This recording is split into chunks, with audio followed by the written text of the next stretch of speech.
After a storybook season in '94 that saw an expansion team go all the way to the final play of the championship game on the field and saw the team lose their nickname in the courts, the Baltimore Football Club had high expectations for this season.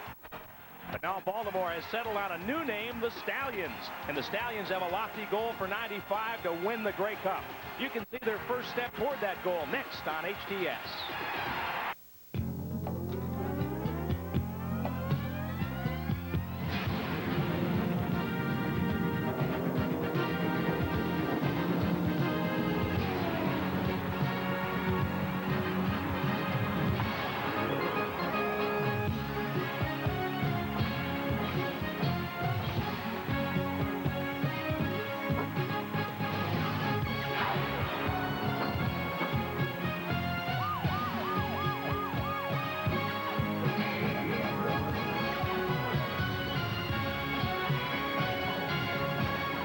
It's a beautiful summer night in Baltimore as fans file into Memorial Stadium for the team's home opener. HTS presents CFL football from Baltimore's Memorial Stadium. The Baltimore Stallions host the San Antonio Texans. Hi, everybody. Scott Garceau and Bruce Laird with you from 33rd Street. Bruce, they may be the Baltimore Colts marching band, but they're now the Baltimore Stallions of the CFL. They certainly are, but I'll tell you, that fight song certainly brings a lot of smiles and a lot of cheers to the fans of Baltimore. But, Scott, you're right. They are the Stallions. It's a new team, a new league. They need their own name. They need their own identity.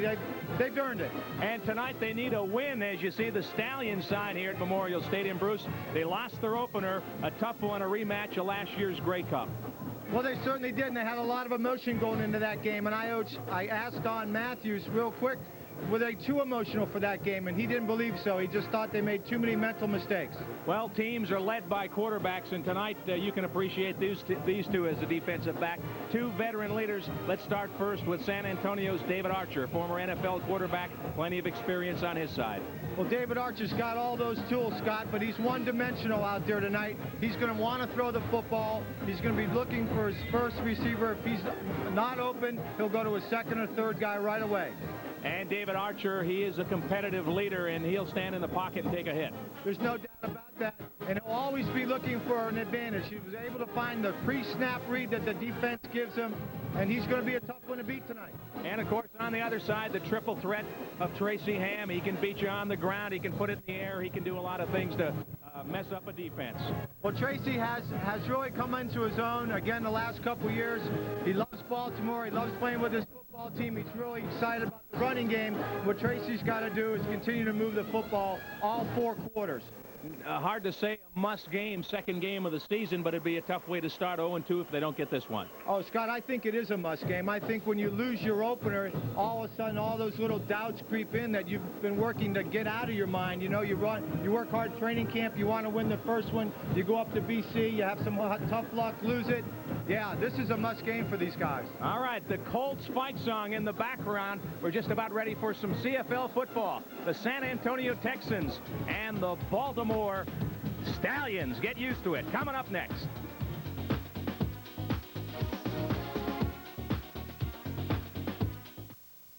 You gotta see the O's go all July long on HTS.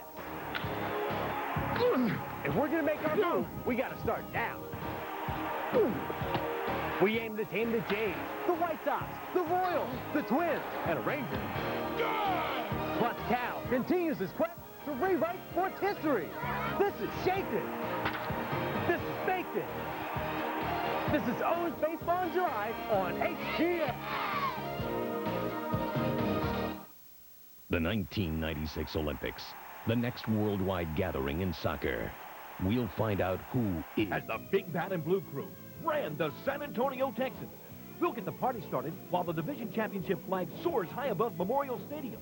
Then join in the celebration as the Baltimore Football Club honors Grey Cup finalist and MVP Carl Anthony. So come on, y'all. Don't miss the excitement as the BFC gets ready to grill the competition. Saturday, July 8th at 7:30. Call 554-1040 for your tickets today.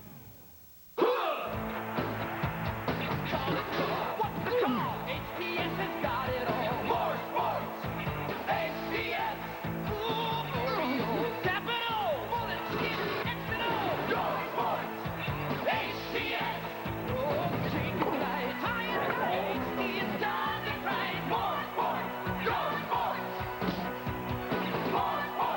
More sports. HCS. Welcome back to Memorial Stadium. Scott Garceau and Bruce Laird with you tonight. A beautiful night for the home opener. And the Stallions, got to get used to saying that, Bruce, will receive the opening kickoff. We mentioned it earlier. This is a team that played in Sacramento last year, the San Antonio Texans, and a team that beat Baltimore twice. And we know Baltimore had a terrific initial season and got all the way to the Grey Cup. Yes, they did. And I'll tell you what, there's some revenge factor in this, Scott, especially because of the fact that Sacramento's coming up here and they got to win this opener. There's Jim Spiros. He rode into Memorial Stadium on a horse yesterday and said, "We are the Stallions." And across the way, there's Don Matthews, the head coach, who's done such a good job building the football part of this operation. Now, Baltimore will receive the opening kickoff from Roman Anderson. Roman Anderson, some of you fans might remember, marched into Memorial Stadium last year and kicked one at the gun, a 44-yarder, and the Sacramento squad down Baltimore here at Memorial Stadium. He is an excellent kicker, the all-time NCAA scoring leader with 423 points when he kicked at the University of Houston.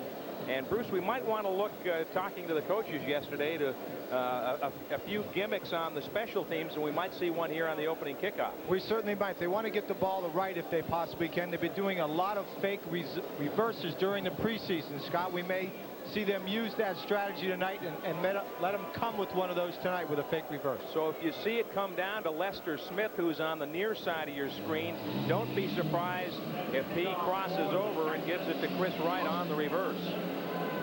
Beautiful night. I guess football players enjoy playing in any weather, but when the sun's shining, you really want to get to work, right?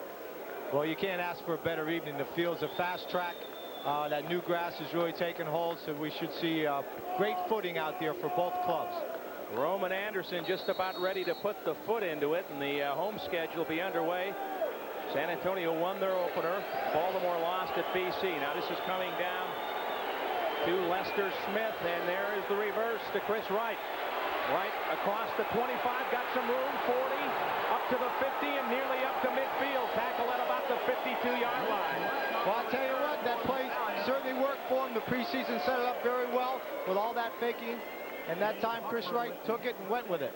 Here's another look, Bruce. 38 yards on the return. You ran some kickoffs back. How about that one? I certainly did, and I'll tell you, I never ran left to right as well as that young man's doing, but I'll tell you, he found that opening and just put on the afterburners and got up to about the 55-yard line. So Chris Wright, who ran back a punt for a touchdown in Vancouver last week, a big play to get the Baltimore night started. Tracy Hams, the quarterback. Tui Peluto, the fullback, and fakes it to Pringle. Play action. Sets up down the middle and caught by Chris Armstrong. Good for a first down inside the 45 at about the 44-yard line. A 15-yard pickup on the play. Kenny Wilhite on the tackle. Well, Scott, they like to go with a little play action. They want to establish the running game, and here you can see it. And he finds Chris Armstrong right in there, right under the zone coverage. Up they come. There you see Armstrong. He is Tracy Ham's favorite receiver. How many times have we seen those two connect in the year plus a game? Out of the shotgun on 1st and 10. Ham, short toss to Tui Peluto. Got about 5 on the play, and that was a player they were missing a week ago. Here you look at the backs and receivers. Ham, and up front, Neil Fort, John Earl, Nick Subis, Mike Withacombe, and Shar Pordanish, the top offensive lineman in the league last year. But you missed Peter Tui Peluto. He does so many things for you, Bruce. Without a doubt, he certainly does. And he catches the football so well and does such great blocking from Mike Pringle or Drummond back there. Remember, 3-down football, so a big play here, 2nd and about 5. Ham going to run with it. And down he goes, close to a first down. Just about 5 on the pickup, and we'll wait and see. And Scott, that's what I was talking about. You see Tracy right there. He was going to go with it. He couldn't find anything happening. Now he doesn't see it. He's going to take that opening and put the ball and go with it. It's one thing Tracy's got to do more of, I believe, this year. When he can't find that 1st or 2nd receiver, he's got to tuck that football. He's got great athletic ability and go for the first down. He's the 2nd all-time leading rusher in the CFL, over 5,600 yards. Out of the pocket, he gets flushed, cuts it back to the middle, and down he goes at about the 29. Just about a yard on the play. It looked like pretty good coverage that time, Bruce. He had some time.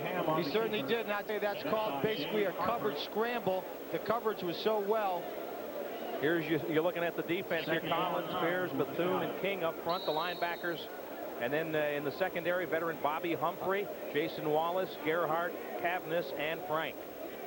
As I was saying, Scott, because the coverage was so good downfield, Tracy couldn't find anybody. He was flushed out to his right to still be able to pick up a couple yards.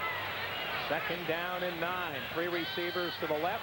Ham looking that way over the middle, and it's nearly picked off in and out of the hands of Tim Walton. The big guy had it in his paws, Bruce, but like so many big guys, look at those hands all gloved and taped, and he just couldn't bring it in. Well, he's certainly not used to catching a football. I can say that. He's just spying there. That's kind of either a man or zone. I can't really tell, but he's just spying in the middle, reading the quarterback's eyes. In fairness to him, he almost made a great grab, really, throwing up the left arm. And we're going to have a 37-yard field goal attempt coming up now from kicker Carlos Huerta, former star at Miami. He was 2 of 4 last week in Vancouver. He missed from 40 and missed 2 in the 40 to 49 range. This one is up, and it is good. So Carlos Huerta connects, and Baltimore on the board with a 3 spot. Well, this is what I'm sure Coach Matthews was talking about all week long as we see Carlos come off the field, is you guys have got to start fast. And I don't think they did that last week. They were down 14-0 early. Here they get their first possession, come up with a gadget play. It goes real well for them. Great field position. Sets up this 36-yard field goal. Well, you don't want to not take advantage of the kind of plays you mentioned that got them started. They faked the reverse on the kickoff. Wright took them out to nearly midfield, and you at least want to get 3. There's Don Matthews, and boy, they apparently had an intense week of practice. He wasn't happy with their concentration, I guess, as much as anything in that opener. That certainly is true. I mean, that's one of the things that he was most upset with. You can see Steve Barrato here talking to Ham. Here's another guy that really knows the importance of a veteran quarterback and trying to say, now listen, Trace, I got some things for you may not have seen or you want to pick up, and they're going to be talking all night long. You'll see those two together. But Matthews is the kind of coach that he does, you know, he will live with some physical mistakes, Scott. But if you're out there on his football team and you continue to make mental mistakes, you won't be here long. You know, we've seen that. We've seen that. A couple that were here last week aren't here this week because they didn't do a good job on the special teams. And there's no question. Coach takes a lot of pride in that special team unit. And as our dear departed friend Charlie Ekman would say, they'd be taking a cab, pal. Couple did catch that cab. You saw the scoring play there. Capped off by the Huerta field goal. So it's a 3-0 Baltimore lead. 11:45 left to play here in the first quarter. The home opener. The Stallions from Baltimore making their debut as the Stallions. And Josh Miller, the punter, been doing the kickoffs. And Bruce, we saw the ball blow off the tee. Wind could be a factor tonight. Some kind of gusty breeze around the stadium, and it has a tendency to swirl inside the bowl here. Oh, without a doubt, it's just falling again as we see the horse kind of running around. That's no Stallion. That's no Stallion. That's right. I don't think it will affect the passers, but Scott, I think you're right. It will affect the field goal kickers and possibly the punters, depending on how it gets up here in this bowl and starts swirling as it can do. See Kenny Watson now holding the football so it does not blow off the tee as Miller gets ready to put the foot to it. Wind knocking this one down, a high short kick. And up they come across the 40 to about the 43. We got a ball loose, and Baltimore has recovered. Oh, that's called starting fast. If you want your special teams to come up and give you 2 great plays in a row, you certainly have that tonight. Out of the pack, Jason Bryant had the football. Let's see who knocked it loose, Bruce. Looks like Alvin Walton. Dirty, they call him. The old vet. And then right there, Johnny on the spot. Number 14, Jason Brandt. Ball was coughed up by Marcus Gates, and there was a penalty, and all of this for nothing, Bruce. Bring it back. Oh, here's exactly what we were just talking about, the mental mistakes. And I'll tell you, I don't want to be in that locker room after the game when they go through special team reels, when Coach Matthews will just he just gets irate about things like this. Didn't hear the call from referee George Black. But Baltimore now teeing it up on the 30-yard line. So apparently an offside call against Baltimore on the coverage. And they'll do it all over again. Well, they're offside on a Offsides kickoff. on a kickoff. Just foolish mental mistake. Shouldn't happen. A big play. All for naught. Back deep. Gates and Cavness. And Miller gets a better foot into this one. This is Cavness across the 30. Tries to get outside and doesn't make it. Down he goes around the 34-yard line. 13 yards on the return, and Lester Smith accepting congratulations. So our first look at the Texans offense here. David Archer, Mike Saunders, their featured running back. He had a big game last week. Tony Burse is the fullback. Gamble, Hess, Stock, and Kralik the wideouts. Up front, Shorts, Stevenson, Kiselak, kid from the University of Maryland. Esty has been replaced at the guard by Buttenberg, and then Smith at the left tackle. Play action, Archer setting up. Out to the near side, pass complete. And battling for yardage is Tony Burse, the big fullback. Tony can catch the ball very well, as you've just seen out there. Great play action by David Archer coming out 1st and 10. You're going to see David setting up. He's a deep drop passer. Throws a perfect spiral to the big guy. Now watch him blow his shoulder. That's when you got to wrap up. You didn't wrap up there, and that's why he got away from you. Head and shoulder tackles on big fullbacks like that, Scott, will only get you hurt. That was Watson that missed the tackle. Burse got some size, 6 feet, 220 pounds. Now the handoff comes to Saunders, and good job as they string it out, and only about a yard, Bruce. Absolutely great job by the outside linebacker that time, stringing the play out. Enabled Kenny Watson to come up from his halfback spot. You saw Kenny that time really put the shoulder and head through the body. So here's a look at that Baltimore defense. Carter, Bayless, Pressberry, and Payton up front. Gravely, Brigance, Gooden the linebackers. And in the secondary, Smith, Anthony, Lester Smith, Watson, and Griffin. 2nd and 9. Archer from the gun.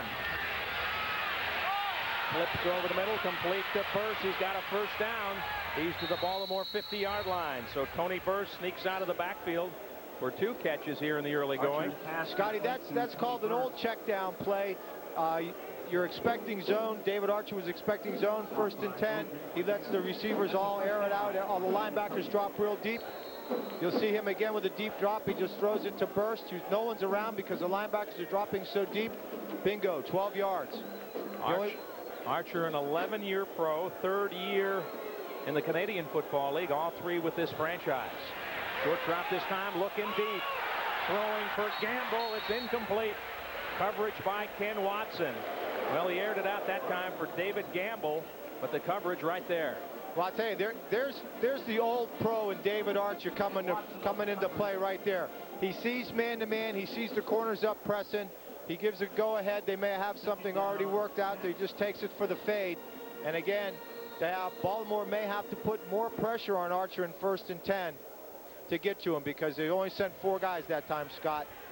Well, it's 2nd and 10 right now. Baltimore leads the game 3-0. 9.5 minutes left to play in the 1st quarter. Big blitzing down here. And here they come. Archer gets rid of it. Incomplete. Trying to hit a crossing. Billy Hess, the slot back. And now San Antonio will be forced to punt. Looked like a little more pressure coming that time, Bruce. They certainly did. They sent 6 defensemen up front there, and Grant Carter was the one that coming right in view of Archer that time and got into his passing lane, and David just couldn't find the string on it that he usually has. Todd Jordan back to punt. Deep for Baltimore's Chris Wright standing back on his 10. And the Stallions have had pretty good luck blocking punts in their short history. Let's see if they put some pressure on here. Drummond came up the middle. Like a good punt in the corner and out of bounds. It's the official right around the 5-yard line. So Todd Jordan, who's also the 3rd quarterback on the Texans, with a nice punt to pin the Stallions back on their own 5, a 45-yard punt. And that's doing your job. Boy, you're not kidding. There's Kay Stevens yelling encouragement to him and giving the finger to somebody, saying, get out there and do something. But I'll tell you, the index finger. That index finger is right. I'm sorry. Sure. He would never do that, would he? He's a head coach. Former head coach of the Bills, was an NFL quarterback coach with the Rams and Bills.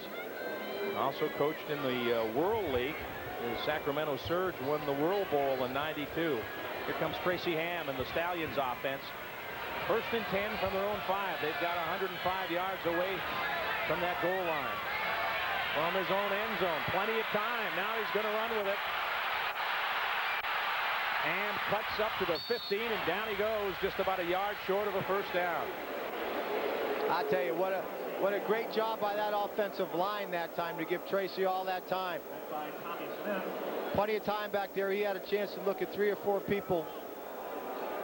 That's a long time to be standing in the end zone, I would think. You'll see it here. I tell you what, he's just ordered a Coke. It's Cam. He's had that. He's having his dog. Now he's got to take off a little bit. Still wants to throw the football. Now he takes off. He's got to do more of this. And Tommy Smith finally brought him down. 2nd and 1. Pringle, he'll get you a yard. Got about 3. Good for a first down. Mike Pringle. Now, last week in the opener, Mike Pringle, 21 carries, 87 yards, scored 2 touchdowns.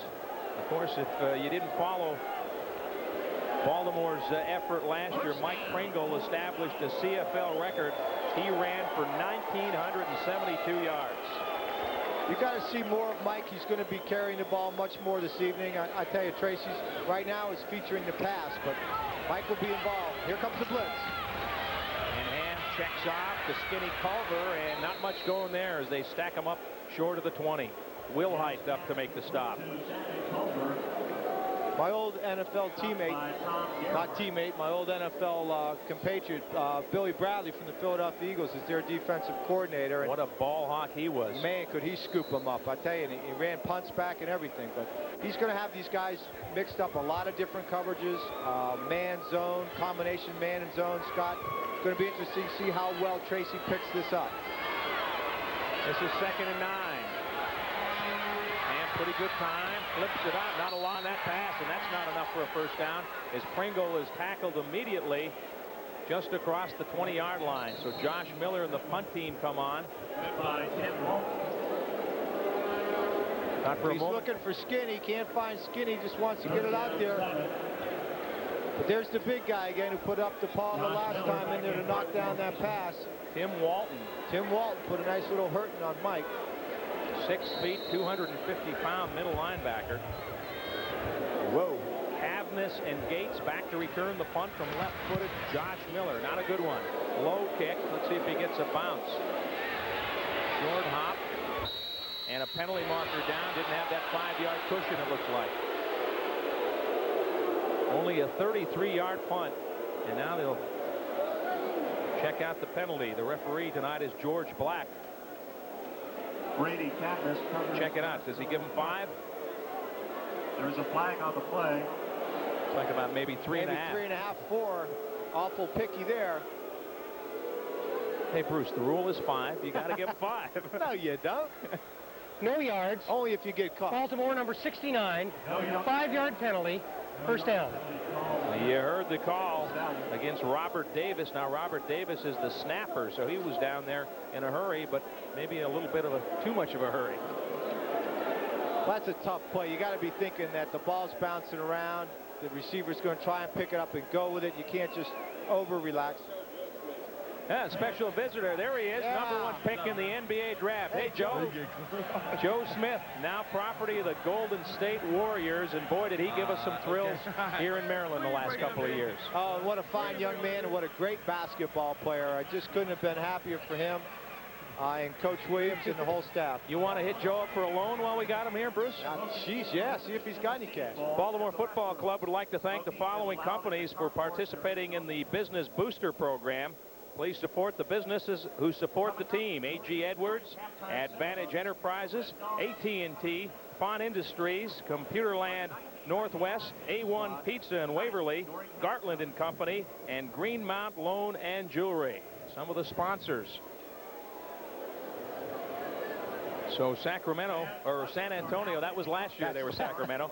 Excellent position here and a chance to take the lead here. They're trailing 3-0 with 6.5 minutes left in the first quarter. There's Case Stevenson, good offensive mind, and I think he's probably learned everything he's needed to learn. Doesn't have the CFL experience of Don Matthews, but now in his 3rd year has a pretty good idea how to approach the CFL game. Oh, without a doubt. He's looked at the fact that he's been involved with offense his whole coaching career. He likes the wider field. He likes this kind of football. And here they come up to the ball. David Archer's the quarterback. Mike Saunders and Tony Burst the running backs, and this is Saunders. Got about 5 or 6. I'd be very surprised, Scott, if the San Antonio Texans can run consistently against this Baltimore front. Well, last week they weren't running against Baltimore, but they sure had a big week on the ground in Shreveport. That they did, over 278 yards rushing last week, and a real big second half for this ball club. They came out there from a 17-17 tie and just end up blowing them away. That's the Pirates. Rolling to the near side is Archer. Throwing deep downfield for Gamble. Incomplete. Ken Watson was right there with him. Gamble wants a call, but Watson dove for the ball just like Gamble did.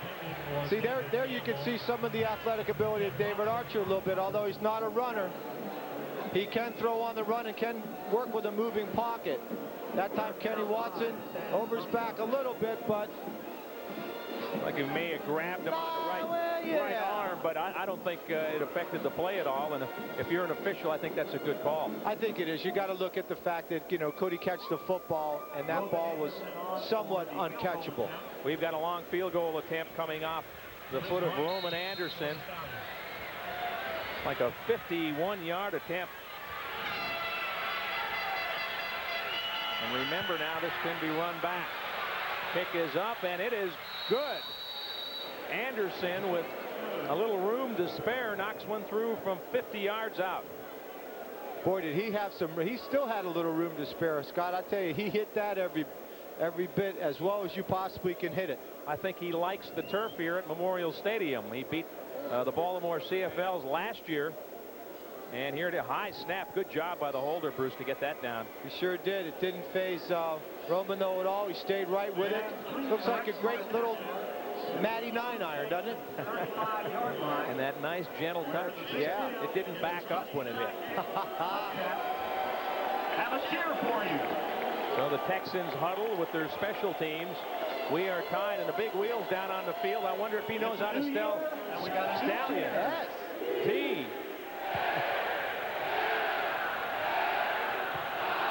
He's been practicing for this. Great S for him, Scott, don't you think? That's oh, they're squirting him down. That's a lot of letters. He needs a shower. That's twice the work he's used to doing. Big Wheel, been around for about 25 years, bending himself into Colt shape, and now he's spelling Stallions out here.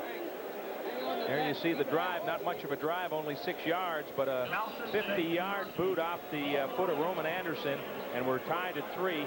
Carlos Huerta hit a field goal earlier in the game to put Baltimore on top. 37-yarder from Huerta, and Anderson answers with the 50-yarder. Well, the CFL isn't a league based on field goals. I got a feeling we're going to see a few touchdowns before this one's over. Oh, without a doubt. But I'll tell you, it is a league based on field position, and that was 3 points came from a field position play. Now we noticed you just saw on your screen the return man crossing, and I guess that has something to do about where they tee up the football. Don Matthews talking Friday about the position where they tee up the ball. They have a pretty good idea where they're trying to kick it, and they'd like to get the ball into the hands of Chris Wright here. Wright, number 28, Lester Smith, 36. They're the return man, and here comes Roman Anderson. This is Chris Wright. Now they fake the reverse. Wright hangs onto it. He's got a gap. 30-yard line. Penalty marker down. And right up to about the 41. But this one might be coming back. Well, first return, Bruce. They ran the reverse. This time they faked it. Again, I think this is going to be another foolish type penalty. You're going to be seeing it. Low angle look at the play. Takes the reverse, takes it. Right there, I thought it could have been a penalty, but there they're going to get him for holding. Now we'll get the call in just a minute from referee George Black. The key is if you're on that coverage team, Bruce, you got to stay in your lanes, right? You got to stay in your lanes, and you got to keep your hands in. I mean, you really can't extend your hands. You try and get your helmet, shoulder pads in there. But once you extend your hand, like we saw there by one of the Stallion ball players, they're going to call that. You can see, if you can see the penalty here, right there. Yep, he got 55, but he doesn't throw the flag right away on that one. That would have been Malcolm Goodwin if the call was there. Here's Pringle, and down he goes for a loss. Nice defensive play. Tommy Smith has been one active linebacker here in the first quarter. 6'2", 225. Third-year pro out of the University of Washington, and he really came up in a hurry that time. Scotty certainly did, and you can see he might have been blitzing that time with just a great read on the quick flip. But you notice how he broke down on a Mike Pringle. Slippery running back, but he broke down, kept his position, and wrapped him up. And a great play. Tough field position here. 2nd and 14. They don't want to punt so close to the end zone. Ham out to Tuipulotu, and down he goes. Well short of a first down, and that'll force another Baltimore punt. That's the defensive coordinator, Billy Bradley's strategy. You get him back like that, you certainly don't want to come with anything that can hurt you big time. He went ahead with just a 4-man front, 4-man rush, and stayed back in some zone and covered very well downfield with the corners. Well, here comes Josh Miller, and they need a good punt out of the league's best last year. He led the league in net and average. In this game, 1 punt for 33 yards. Last week, he averaged 48 yards a punt, tops in the league. Not a real good one here. Oh, mishandled by Gates. Back to get it, and down he goes. Well, a break there for Baltimore, as Gates could not handle the Miller punt, and that'll put him back to the 46-yard line on a 46-yard punt. As you can see, that's a low liner. That's the one you want. You dream for that kind of punt to come in low like that. If you're a return man, you want to scoop that up right away and get upfield as soon as possible. You have a lot more time to take that ball because the opposing team is not down in their lanes as fast. That ball doesn't have as great a hang time. All right, the San Antonio Texans up to the ball. 1st down and 10. Inside handoff, and nothing going for Saunders, and Swack got him. Elford Payton. Noted to strut a little after making a play like that. Yeah, Alfred likes to express himself. There's no doubt about it, and I think it's all well and good to do that when you make a great play like that. Because he ducks inside. You can see that ducks inside the block. You don't really want to do that unless you're a good enough athlete that Alfred is to come outside and be able to make that play. Lost a yard. 2nd down and 11. Archer from the gun. Everybody out on the pattern. Coming near side and incomplete. Trying to drop it into Billy Hess, but a little too much on it. And now they're going to be forced to pass. I'll tell you that play again. Getting in front of David Archer. Brings up 3rd down and 11. Archer Grant Carter has missed his last 4.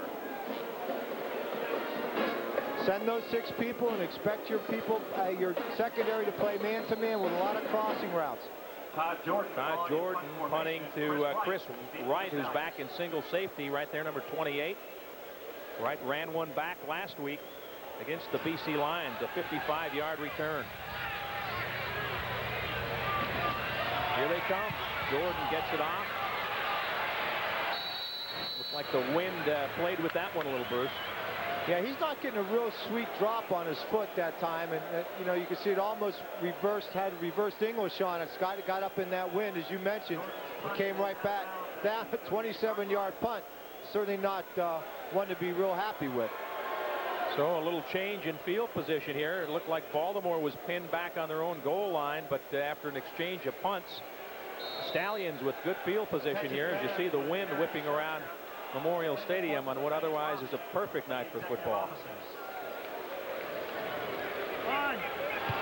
From the 38, Tracy Ham in the shotgun. Wants to throw to Armstrong, caught for a short gain. Ham's pass complete to Chris Armstrong. Really haven't opened up much yet. It's been kind of a control passing game. Hasn't it been like both offensive ball clubs are feeling each other out a little bit, not quite sure exactly what they want to do yet. They want to run the football. They want to try and get the ball thrown downfield.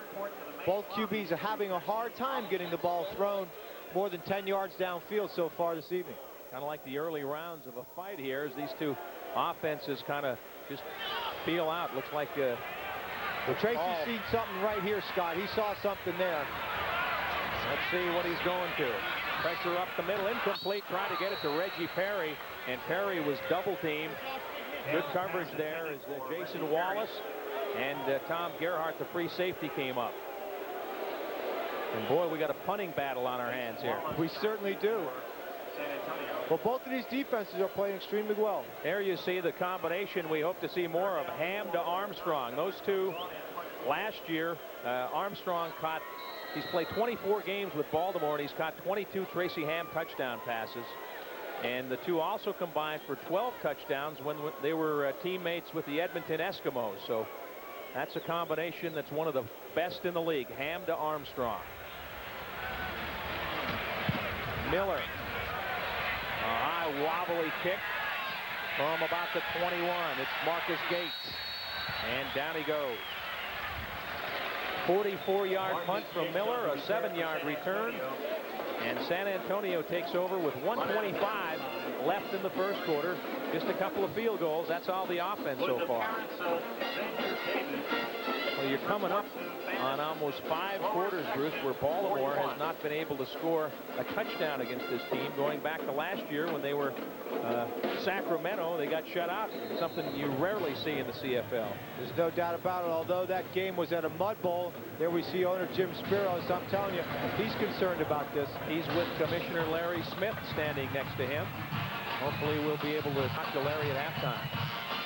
Saunders, and he's down for a loss as that Baltimore defense, Robert Pressberry, gets up in their face and drops him for a loss. Pressberry playing lighter this year at 265 to give him some of that quickness, and we saw it right there. Didn't you really? I tell you what, just beat him on the inside move. Guard tried to block back a little bit, just too quick for him. Second down, 14. Made a great play. San Antonio. Second down and 14. Baltimore last time they were in this situation sent 5. Here comes the rush. O.J. Brigance. And down goes Archer inside the 15. Swack doing his dance. There's O.J. And that's what this defense is built around, pressuring the quarterback. Brigance top of the screen right there, Bruce.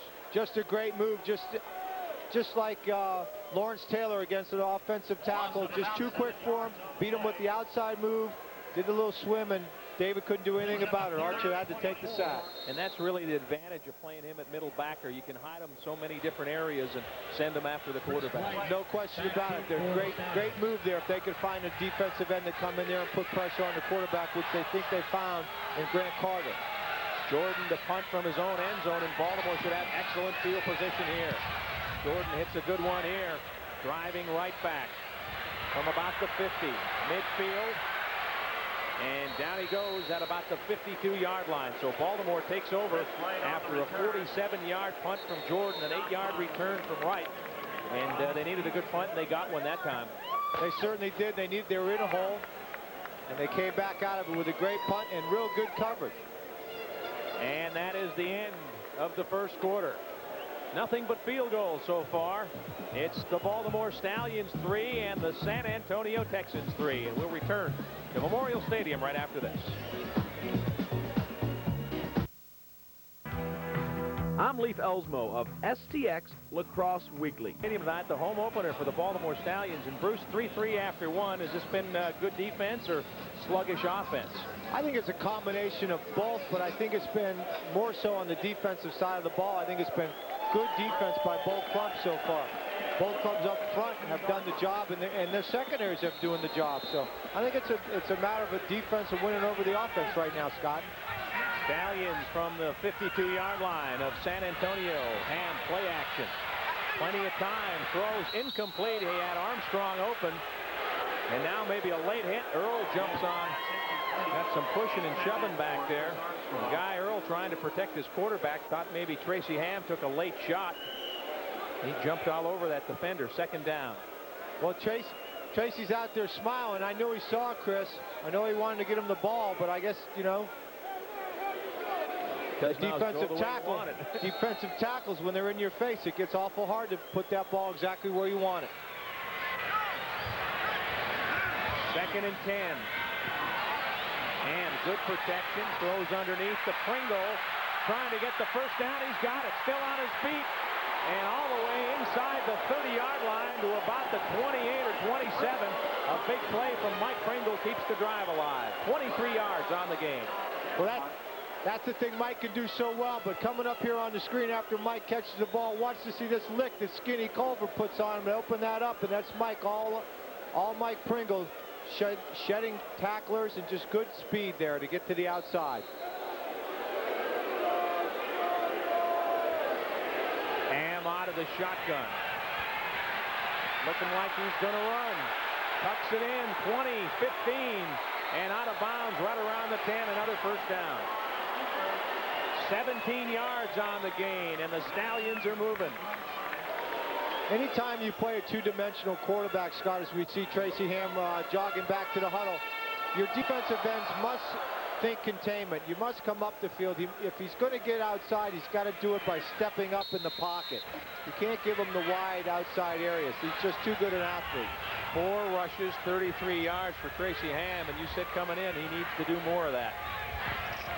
I think it's an important part of his talent that he run the football when the opportunity presents itself. And they're dogging here. Pringle right up the middle, short gain. Plows into about the 7 or 8 yard line. And dogging isn't bad, is it, Bruce, on that kind of a situation where you're running between the tackles, because whether it's a passing play or a running play, you're filling holes. Absolutely, Scott. In fact, a lot of blitzes are just designed for run blitzes. They're specifically drawn up, and they're run that way to stop a running game. So just because you hear that teams are blitzing doesn't necessarily mean they're blitzing to stop the passer. 2nd and goal. Ham down the middle, incomplete. Perry got his hands on it. On the coverage was Gerhardt. Oh, that was in there. I'll tell you, he wants that one back because Tracy hung in there. The all-out blitz. There he is. He's looking at the other way. Then he finds him. He throws a perfect strike here. Right in the hands, and as you could see, Gerhardt kind of stripping his arms back and forced the football out of there. Gerhardt made a great defensive play. Little chip shot field goal here for Carlos Huerta. He hit one in the first quarter, a chance to give Baltimore the lead from 15 yards out. Out of the hole to Dan Crowley, first-year player out of Towson State. Low screamer is good. Woo! That wasn't pretty. So the Stallions up 6-3 as these two trade field goals here in the early going of the first half. Well, you get down there, and I guess you're not happy, Bruce, coming off the field with 3. No, you really aren't. I mean, it's time that these guys put some points, real points on the board. They had a great field position. Pringle makes a great play. You're down inside that red zone, down inside the 10, 15-yard line. You have to put the ball in the end zone. It will catch up with you, Scott, if you keep getting 3 points in this league. There's no doubt about it. There's Carlos Huerta, former All-American at the University of Miami, played on a national championship team there, and he's got a tough job because Iggy was pretty popular in Baltimore last year and did a great job. Was in that the truth? I'll tell you, to come in after Iggy, it wouldn't be pretty. You don't want to miss him early here in front of these Stallion fans, if I can remember their new name.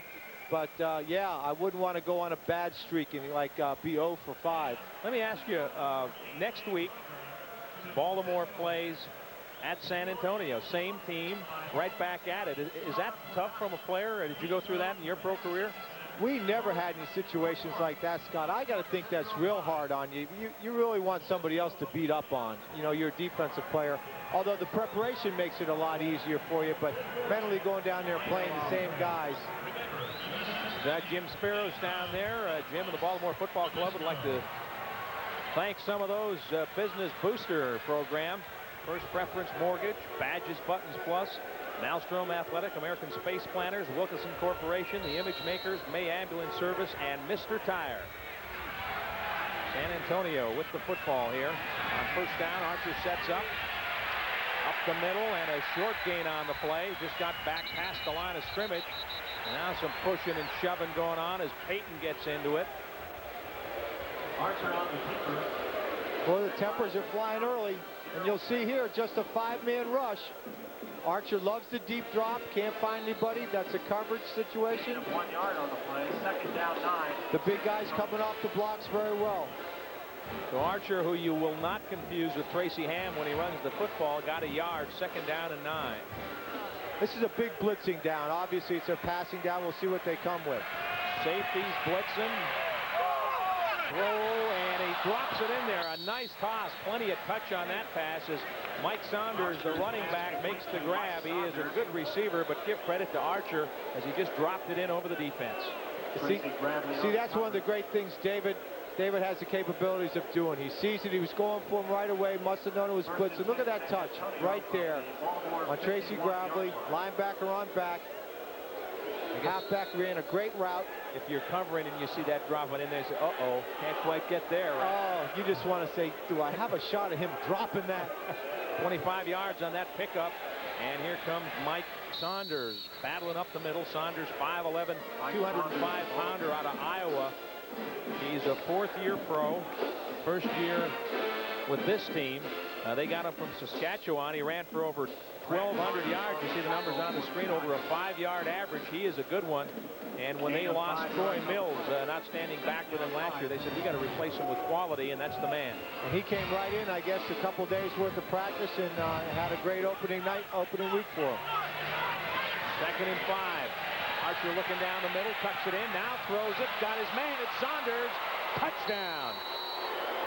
No markers down, and we said Mike Saunders was an excellent receiver. He beat the defense that time. There again, at that time, he beat one of the inside corners, so they call him halfbacks in this league, Kenny Watson. 46 yards, and here it is. He little pump fake, stepped up, and there he is, wide open. Well, I'm sorry, it was Lester Smith, the free safety. It must have been in some kind of blitz. So to now have safety on the halfback like that, Scott. But San Antonio takes a 9-6 lead. Roman Anderson will try to tack on the point after. Penalty markers down. Kick is good, and now they will huddle and check out the penalty. Call's going to go against the Texans. So Anderson will have to do it again.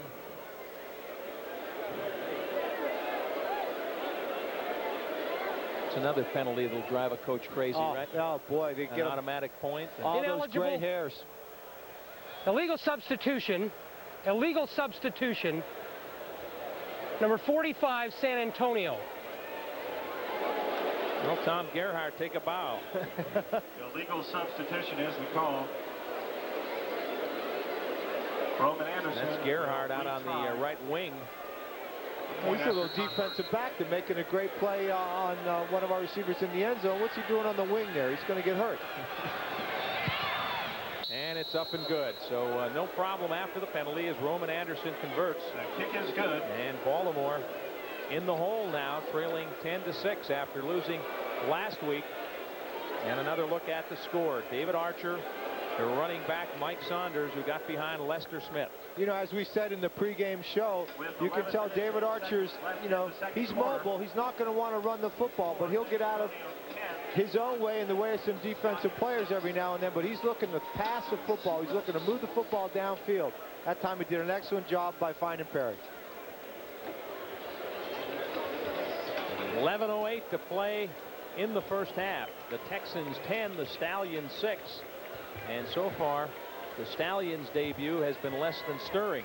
And did you hear the hush of the crowd here? I mean, it's certainly got quiet awful quick.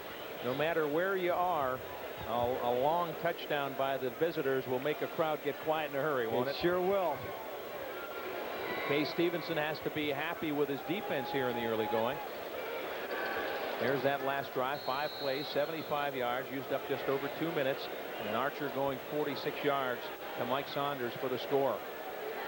You know, interesting about that too, Scott, is on Lester Smith. Okay, the speedy little free safety could have been a possible missed assignment. This one drives Chris Wright back, and here's the reverse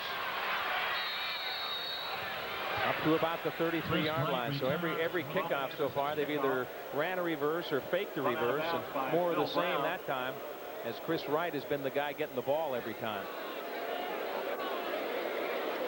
Here we go again. You see it again, Scott. They're going to this time give the ball off to him. I tell you, gadgets are good. You know, they open a game. You can use them every once in a while, but enough's enough. Take that ball in the kickoff and take it north-south and get out of the way. There's Bake Neal Fort.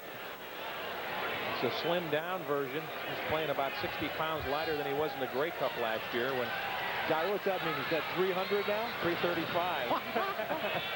Play action, open down the middle is Reggie Perry. He catches it. It's banged by Gerhardt after the grab, but he's up close to midfield. And is spotted at the 53-yard line. Well, that's a little bit of Tracy Ham, some vintage Ham. Watch him off his back foot. He's stolen this ball. Throws a perfect strike to Reggie Perry right there. Perry lost his footing a little.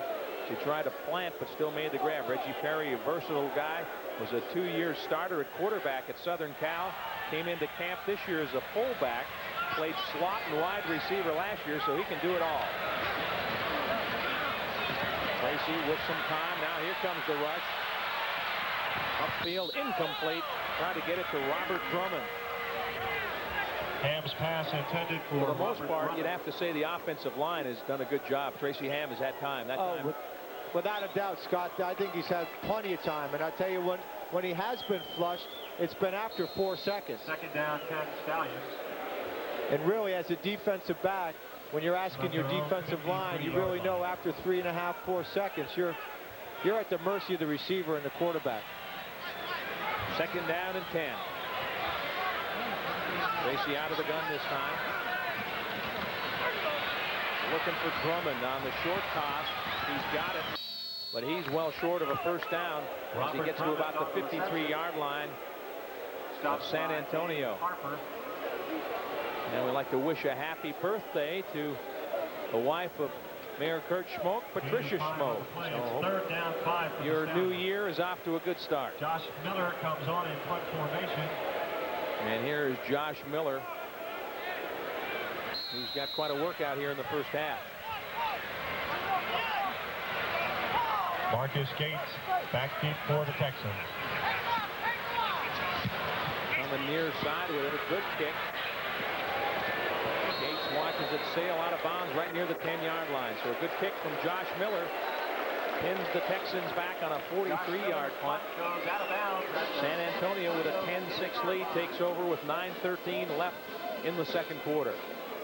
We got a good look at Josh Miller there, and I tell you, that's a great offensive weapon if you can have a punter from around the midfield stripe, Scott, to put that ball inside the 10-yard line. League punter last year. Bruce, we talk about the field dimensions, the difference between the American game and the Canadian game. 110 yards, 20-yard end zones, it puts a lot more pressure on a defense, I guess. Oh, without a doubt.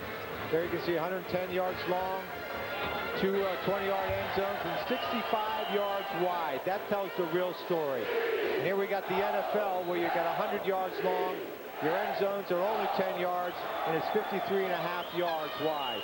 It's a lot of territory for those DBs to cover. That extra 13 or so yards from sideline to sideline.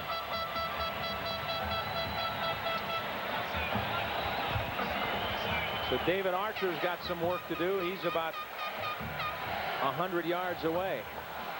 He starts off just across the 10.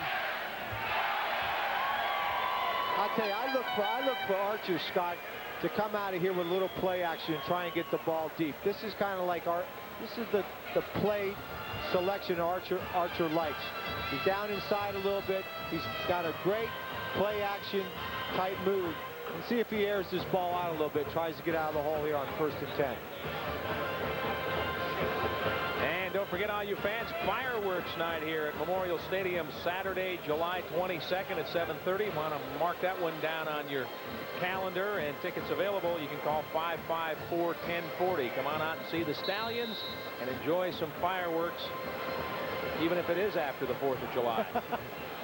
Well, most of those got rained out, so it's like the 4th of July. Saunders gets hit hard and gets back just about to the line of scrimmage. Good penetration as they got into the backfield that time. Charles Anthony was back there. Well, obviously, David didn't listen to me. I'm the offensive coordinator of that call, and he did the quick toss. And again, the Texans are going to have a hard time running against this front seven of Baltimore. They've been working together all year long for 2 years now, forgive me, and they're going to be tough to run against. 6 carries, 6 yards for Saunders, so they've shut him down. And remember, he ran for 169 last week against Shreveport. 2nd and long. Archer had trouble with the snap, corrals it, hits Saunders short of the 15, breaks the tackle, gets up, but still short of a first down by about 3 yards.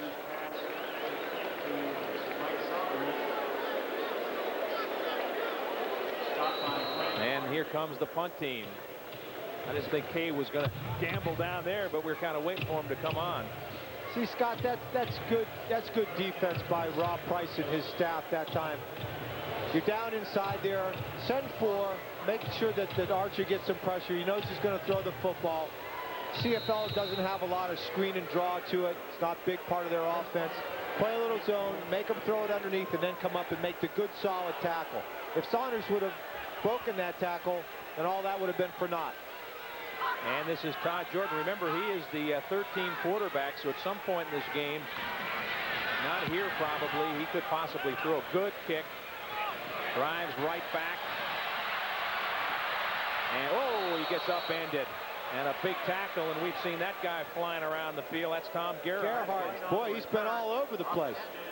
42-yard punt, 3-yard return, and that might be worth another look as watch Gerhardt come right in your screen right here. Boom. Helicoptered him. Ba-boom. So you want to return kicks, do you? Well, look at this. Not the greatest form in the world.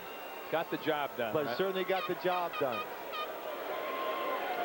Baltimore still looking for their first touchdown. San Antonio leads at 10-6, about 7.5 minutes left in the first half. Ham on the draw to Pringle. Spins out of a tackle across midfield and to about the 53-yard line of the Texans.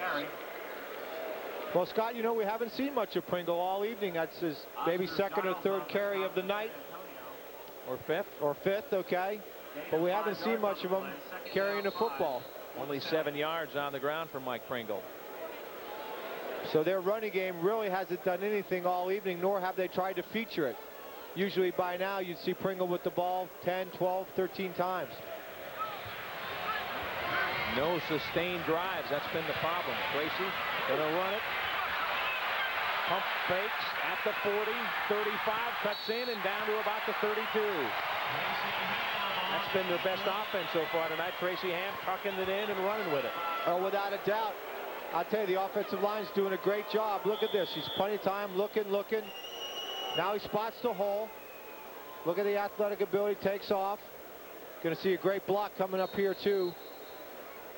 Chris Armstrong.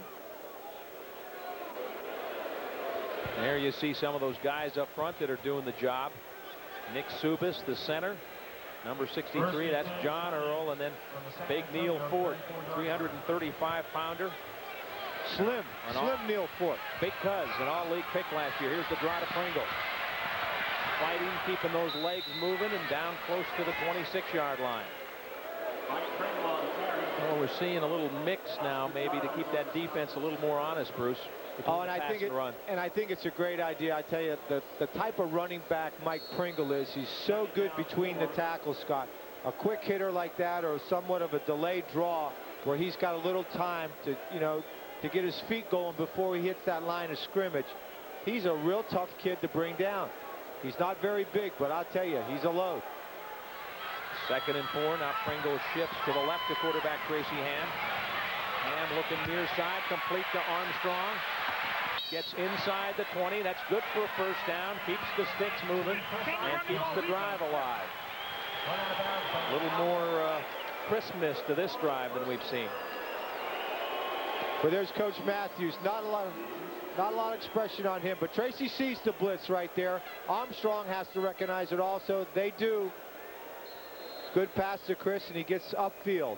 Finally bounced out by cornerback Malcolm Frank. From the shotgun.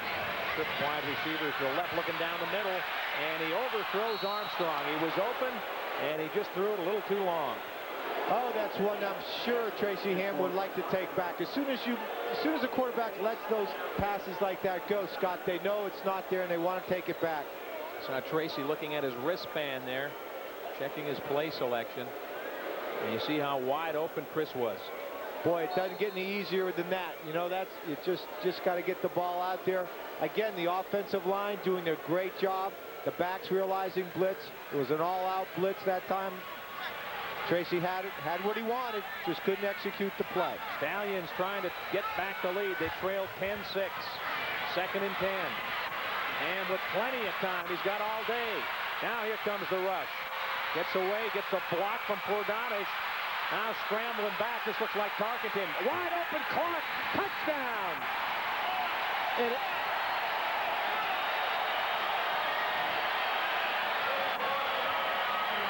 Man, he bought some time, Bruce. It had to happen. It had to be a touchdown pass. I'll tell you what. That's the athlete Tracy Ham is, enabling him to do that. But what a great job by that offensive line. Watch him pick up some blocks here, Bruce, as he scrambled around. Look at him spinning. There's no penetration by the front. There we finally get some. Tracy looking. He's not done yet. Finds another move, I'll tell you. And there is Robert Clark all by his lonesome. Clark, the 8-year pro, and there's the point after off the foot of Huerta. And Baltimore has grabbed the lead back here as we've had several lead changes here in the early going. The Stallions now lead the San Antonio Texans 13-10. Well, that was a good drive and maybe a wake-up call for the Baltimore offense. Here's the touchdown, Bruce. Here we go again. Tracy finally rolling out. Clark got rid of his guy somewhere in the multitudes of bodies back there in the end zone. They must have been running around for 10 seconds. That brings back memories of Fran Tarkenton or CFL memories of Doug Flutie. I mean, he just bought all kinds of time and did get a lot of help from his O-line. So Tracy Ham, who had a touchdown last week, throws his 2nd of the young season. He missed the first time, and there's Robert Clark. Robert Clark, an interesting story. Say he's the best blocker probably of the wideouts, runs the best routes, whether he's the intended receiver or not, always runs his routes to the fullest. And he spent 5 years in the NFL, caught 15 touchdowns in the other league, and has got some experience, and he's a real pro. Shows up and is ready to work every day. And it shows. There's no doubt about it. This league with the wider field that we were talking about earlier, there's no doubt that the receivers are so an important part of this offense. They have to constantly be moving, constantly be coming back to the quarterback, realizing where Tracy likes to go, you know, if he's going to be flush, where he likes to go with it, and always be trying to shed their defender and get open. There's Robert Clark, and watch on the replay, because Clark, Bruce, you got to let your quarterback know where you are, right? When you break open, like Jimmy Orr in those old highlight films, waving to Earl Morrall. Yeah, look at that. Throwing his arms up, saying, here I am. Tracy didn't miss this one. He missed the one earlier when he had Armstrong, but this one just dropped it right on the numbers. That's right. They must have draw that up in the huddle on the sit. Well, when I stop at the stop sign and get over to the corner and then catch the 6th Street bus. Hit me. Yeah. Josh Miller bangs it.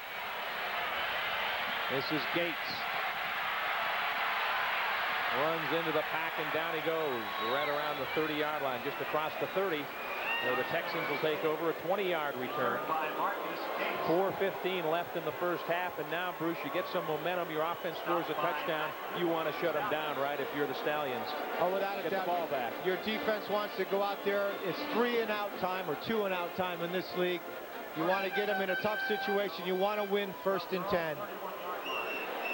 C.K. Stevens on the sideline. She's trying to figure out what he's trying to do here. Bruce, their wideouts haven't caught a pass yet. All David Archer's passes have either gone to his fullback Burse or the running back Mike Saunders, who got the touchdown. An amazing statistic. In this league especially. Throwing short, trying to get it to the wideout. It is incomplete. Ken Watson on the coverage. That was Joe Kralek, the intended wideout. They call him the human bruise. Archer says he throws his body everywhere trying to catch passes. He's always banged up and bruised, but it's a compliment. The human bruise, Joe Kralek. Big play here for Baltimore's defense if they can force a punt. Got plenty of time to get another score here with 3:46 left in the half. You're going to see more than 4 people rush this time. Down the middle, incomplete, a big hit. It's Brigance. O.J. right in the middle of that field, playing zone, reading the quarterback eyes. Got there right time the ball did, put the big bam on him. Billy Hess was the intended receiver. He looks open, he is, but sometimes you hear footsteps too. Oh yeah. And shooting off the guns. So now a punting situation for the Texans. Standing back close to his 15-yard line is Todd Jordan. Back deep for Baltimore. Chris Wright, the rookie. 3:20 left in the first half. The Stallions on top, 13-10. Pressure from the side, but a pretty good punt from Jordan. Here comes Wright. Gets a good block. Cuts it up the middle, and a saving tackle right there. Because he had some room. 39 yards on the punt, 6 yards on the return. Rob Stevenson, he saved the big play there. I tell you, if he didn't make that tackle, he could have been off and running. He was just starting to accelerate, wasn't he? Watch this. He's going to catch the ball here. He's going to see a lane.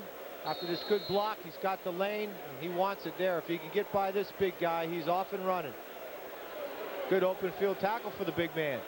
Still some good field position for the Stallions as they'll start from their own 46. Under 3 minutes now left in the half. Baltimore leads the game 13-10. And quick toss to Skinny Culver, trying to find some room. Now he cuts cross field, picks up a block. Ham out there to block. Tracy cuts him down. 40. Culver still on his feet, and that was some kind of play with number 8, Tracy Ham, leading the blocking downfield. I'll tell you, there we go, Tom. Gerhardt again had to make the saving tackle, but I'll tell you, speed is an amazing thing here, Scott. Watch what he takes. A little bit of nothing here, decides to cut all the way across the field, and gets old Tracy out in front of him, and off he's going. Great blocks. Tracy cut down the DB out there to help things along. Here's the block on that Ham throws. Brady Cavness will get some heat when they look at the film of that one, right? So they let the quarterback take you down. Tracy's an athlete. There's Ham with the brain trust over there. Charlie Carpenter, Steve Barato, and head coach Don Matthews, as well as backup quarterback Sean Jones. I can see what Tracy's saying. I can imagine a little bit what Tracy's saying here. Barato's trying to tell him that he's got something, and Tracy's saying, it isn't like that. You're seeing what gesture? It's not like that, Coach. I'm telling you, they're doing something else. 12 of 18 for Ham, 142, but that's just part of the story. He's also been the Stallions' leading rusher with 55 yards, so he's got a couple of 100 yards total offense here in the first half. Robert Clark gave Baltimore the lead with a touchdown catch, and now with 2:36 left in the half, they'd like to get a little breathing room. Well, without a doubt, that offensive staff right now is thinking some type of points. Obviously, you want 7, but you got to get in there with another 3 points. You set up a great field position. I don't think anybody in blue jerseys down there is going to be happy with 3, though. Although you say you like to get something, they're thinking 7. Oh, without a doubt. There's no doubt about it. And I know Tracy's going to try and put the ball in the end zone every chance he can get. And over on the other side, Archer remembers that they came from behind and won here a year ago. You're not kidding. And they know they're not out of the game at any point. So here we go. First down and 10. Baltimore on the San Antonio 35-yard line, leading 13-10. Fakes the handoff. Ham's got some room. throwing downfield to Culver. Incomplete. Good defensive play back there on the coverage as it was broken up by number 26, Marcus Gates. Boy, Marcus stayed with it all the way. Marcus looking right up, going up when the ball's up in the air. Great defensive play there. He had an awful lot of room if Tracy wanted to run that time, too, when he turned the corner out there. I'll tell you, great play action. Everybody down there thought the ball was handed off to Pringle. In fact, he got hit by 3 of the San Antonio Texans. Second down and 10.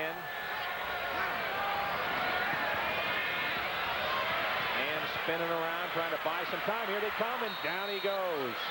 So a big defensive play as Tracy Ham gets sacked. A loss of 15 yards on the play. Willie Fears was there. James Kings with the sack dance as they sandwich Tracy Ham. And Baltimore will be forced to punt with 2:10 left in the half. Now see, look at that offensive line doing a great job, gives us some time. Now you got to throw the ball away there, Scott. Right there, you got to throw the ball away. You're in perfect field position for 3 points. You can't take the sack there. That's a bad mental mistake by Tracy Ham there. Snap from the 50 back to Josh Miller, and he hits a good one coming to the near corner. And handling it's out of bounds on the 4. Well, now the pressure goes right back to San Antonio. They've got to get something going, or Baltimore can get the ball back and have a chance to put some points on the board. Seeing a couple of good coffin corner punts, and this is Gates back and right through the hands. Had no chance with that ball, Scott. Was never in charge. But here, look at this. Josh Miller does a great job getting this one off. I don't know how that gets through. Pressure right up the middle from Dave Harper. And here comes the veteran. Dave Archer had some big years in the NFL. Kay Stevenson, who coached in the NFL for years, said you might take the top 6 NFL quarterbacks, and after that he said I'd put this guy in there with anybody. There's not a defense he hasn't seen. He said he's as competitive as anybody in football, and he knows how to win. Archer rolling, firing out of his own end zone, incomplete. Just got rid of that one before he got knocked on his backside. And putting the pressure on was Grant Carter. See a beautiful night here in Baltimore. Blue skies as the sun sets. You know, Scott, the old lady does look good, doesn't it? They've done a marvelous job here in such a short time. Tom Matte and Joby Walt and that staff have this field looking like it hasn't in years. Absolutely. Well, Archer again, Scott, will probably go. He's going to be in the gun. We'll see if he does the moving pocket thing like he did before. I don't think he wants to stand back there and throw the football. Second down and 10 from his own end zone. Pressberry applying some pressure, and it's incomplete. Carter, the rush end, had dropped out on the flank and picked up the fullback, Tony Burse. That's the versatility of these athletes. These guys that are up front, they're able to do so many different things. They're only going to be rushing 4, but at the end, Carter, if the back comes out, he's got coverage responsibilities. And Archer has only completed 3 of his last 11. So a good job by the Baltimore defense. They get the offense the ball back with 1:42 left. And you just got to look at Jordan. He's back well up into that 20-yard end zone. This right back in single safety. Let's see if they go for a block. They blocked several, including one last week at BC. Look like they're coming. They do put a pretty good rush on. It's a short kick. And Wright comes up, gets the bounce, and probably saved them 10, 12 yards with that play. Oh, without a doubt. I'll tell you, I thought he had a little crack there that he could have taken. Only a 32-yard punt, an 8-yard return, and they did go after the punter that time, Bruce. Yeah, they sure did, and that's a smart play to do it with a guy like this. But look at this. There's an opening right there if he decides not to take it. Now I can see why. Too many white shirts. From my vantage point, it looked like a good hole that just hit, put your head down, but too many white shirts there. 1:32 left. What do you got for a touchdown, Coach? Well, I tell you, it's like the old Joe Thomas move. They said to Don McCauley when Marty Domres was quarterbacking. He said to Donnie, looked at him and said, "What do you got for me?" He said, "Throw a touchdown pass." Ham down the middle for Armstrong. Got it. Still on his feet, gets a block, touchdown. Boy, have we seen that before, Scott.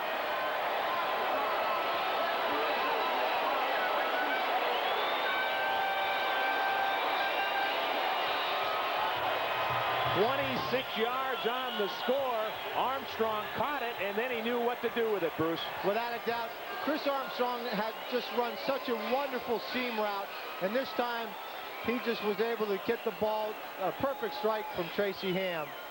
But you're going to see it here. It's an all-out blitz. There's 57-58 coming. Everybody's coming.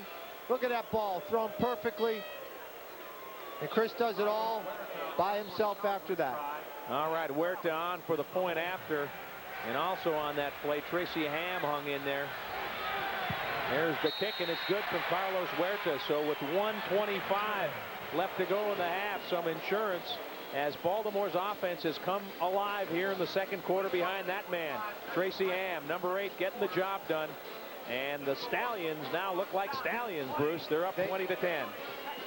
Watch Ham stand in here, Bruce.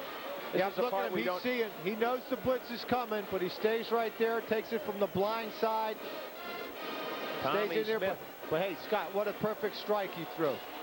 And that's the part you and I and everybody else, we look downfield when that quarterback throws the ball, but a lot of times you don't see them really taking some shots. And Scott, let me tell you, without a doubt, you feel the pressure. You know it's coming.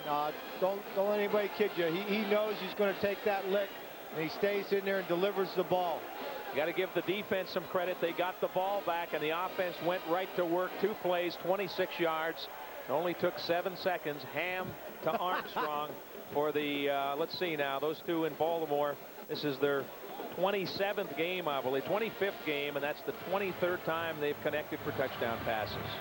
Well, you know what they say about this league. You blink or maybe turn your head, or God forbid you get up and go to the bathroom, you're going to miss a lot of action. That time 7 seconds.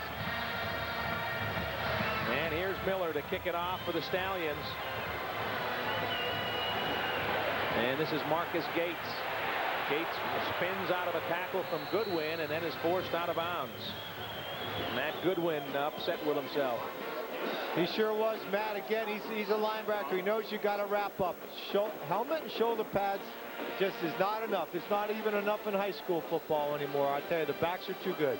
Archer, not good numbers, and he got some of that early. 5 of 13, 103, and 1 touchdown. That was to his running back, Mike Saunders. It really shut down the wideouts, Bruce. I tell you, the cornerbacks and halfbacks of this Baltimore Stallions football club has done a great job here tonight of those wideouts. Archer from the gun, trying to get something on the board. Quick flip to Tony Burse, and Burse, a good tackle there. O.J. Brigance put him down right on the 35. Brigance having a big first half. Had a sack earlier and has been on several tackles. That's a perfect situation for him. He comes up and makes a perfect, picture-perfect tackle. Head and shoulders, wraps his arms up. This is 2nd and 6. Archer, in and out of the hands. He couldn't hang on. Mike Saunders, he said he was a gifted receiver, but not that time. Every once in a while, they hit you in the bad place. The pause. Right there, right in the pause. A little puppy pause. Boom. And then you can only walk to the sidelines and hope nobody notices, right? How did I miss that? Well, I'll tell you how he missed it. He took his eyes off the ball. He didn't watch the ball all the way into his hand. And Todd Jordan back to punt, standing on his own 20. Chris Wright backpedaling and retreating to about the 32 on the Baltimore end of the field. There's plenty of time for more scores by this Baltimore club. 1 minute left. 20-10, Stallions lead it. Wright steps up, takes it around the 41. Got some room right up the middle. Here he comes. I don't think anyone's going to catch him. Touchdown! Chris Wright is second in 2 games. And some gymnastics. Wow. My back hurts already watching that. 71 yards for number 28, Chris Wright. 69 yards. Check that on the return. Wright, a rookie out of Georgia Southern, had a 55-yard touchdown last week, and I think they found their return man. Look at Jim Spiro smiling. Right up the middle, Bruce. Watch this. They got a good punt, plenty of hang time. That hangs for about 3.84 seconds. Well, look at this burst of speed right there off of that one block. He sheds that, and then see you later. No one's catching this young man. And this is the best part of the play right here. Watch this. Hello. Oh, bingo. Floor exercise, solid 9. 9-8, 9-9, 9-7. And Huerta tacks on the point after. One more time as Chris Wright is making. Look at a good block there, and then he sheds that one, Scott. Now watch this acceleration right here.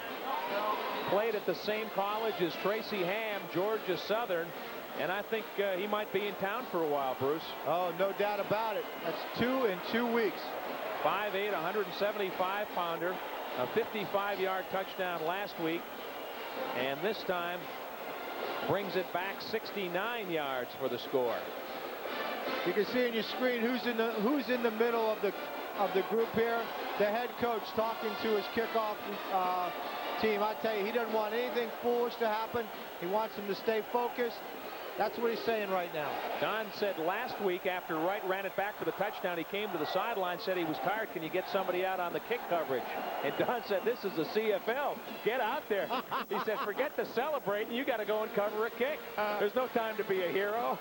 Oh, I can see Coach Matthews saying that, but I'll tell you. And guess what? He's asking to be safety, though. I'll tell you that. Number 28 is out there on kick coverage right now. There he is. You're right. And I'll tell you, he's trying to switch with someone because if someone's a safety out there, and he wants to be that guy right now. But Don was saying, you know, that's part of the concentration. All right, you scored a touchdown, be happy. But the thing you got to think about right now, I'm on that kickoff return, and I got to go out there and cover a kick. No question. Scott, there he is way out there. They're what they call L1. Your numbers from outside in, and those are containment guys. And now somebody went down. The Baltimore trainers come out. Like a leg cramp, maybe. Absolutely. We got a cramp. Someone's cramping out there. It's like Chris Armstrong. Yeah. I mean, everybody plays special teams in this league. Small rosters. Here's your best wideout. I tell you what, that's unbelievable. On the kick coverage team, you got your best receiver. Tracy Ham might be out there. Better check for number 8. Let's see if he's out there. Wow, that's unbelievable. I would never in a million years, Scott, guess that Chris Armstrong was R4 on the kickoff return. You hit the wedge in that position. Congratulations. Well, that's what small rosters, and that's why coaches look for versatility, because you have to do a lot of things in this league. Boy, I'll say. One more time, a look at that electrifying return from Chris Wright, and this time we'll take a look at it in regular speed, Bruce. Row 16.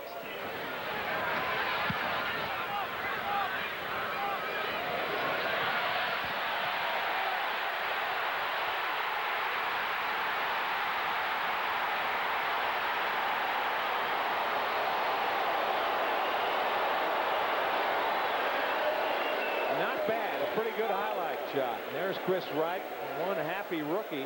He's not a rookie anymore. He's an experienced veteran. You know what? Maybe Chris Armstrong did that for his buddy over there. Bought some time. Bought some time. You never know.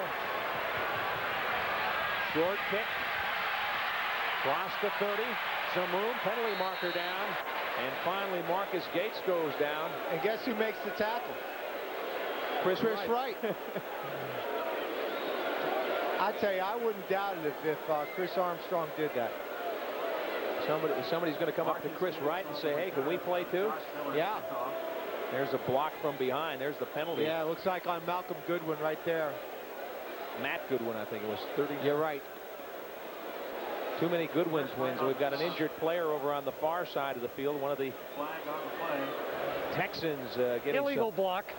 Number 29, San Antonio. First down. Penalty call was against Phil Brown there with that block from behind on Matt Goodwin. And the injured player is Phil Brown. Brown, by the way, is a pretty valuable running back for the Texans. Last week, he came in the fourth quarter as they gave Mike Saunders a rest and had a big game. He rushed for 81 yards and 11 carries, all in the fourth quarter, including a 45-yard touchdown. So You hate to see anything serious happen to him because he'll be an integral part of the San Antonio offense. Looks like he's all right. Well, Scott, talking about last week, this San Antonio ball club was tied 17-17 at halftime and came back and just blew the Pirates away. The Shreveport Pirates scored like 34 unanswered points. Now, you've run a few punts back and kickoffs back. What's that feeling when you know you're going to get there? It must be a rush of adrenaline. It certainly is, and for me it was a major rush because I was so afraid someone from behind was going to tap. You weren't there till you were there, right? Little flip out to Tony Burst. The fullback runs out of a tackle and struggles for a few more yards, but short of a first down. And now some pushing and shoving. Matt Goodwin gets hooked up with somebody. Only 32 seconds left in the half. The Stallions have exploded. They trailed here in the fourth quarter 10-7, but they've exploded for 3 touchdowns.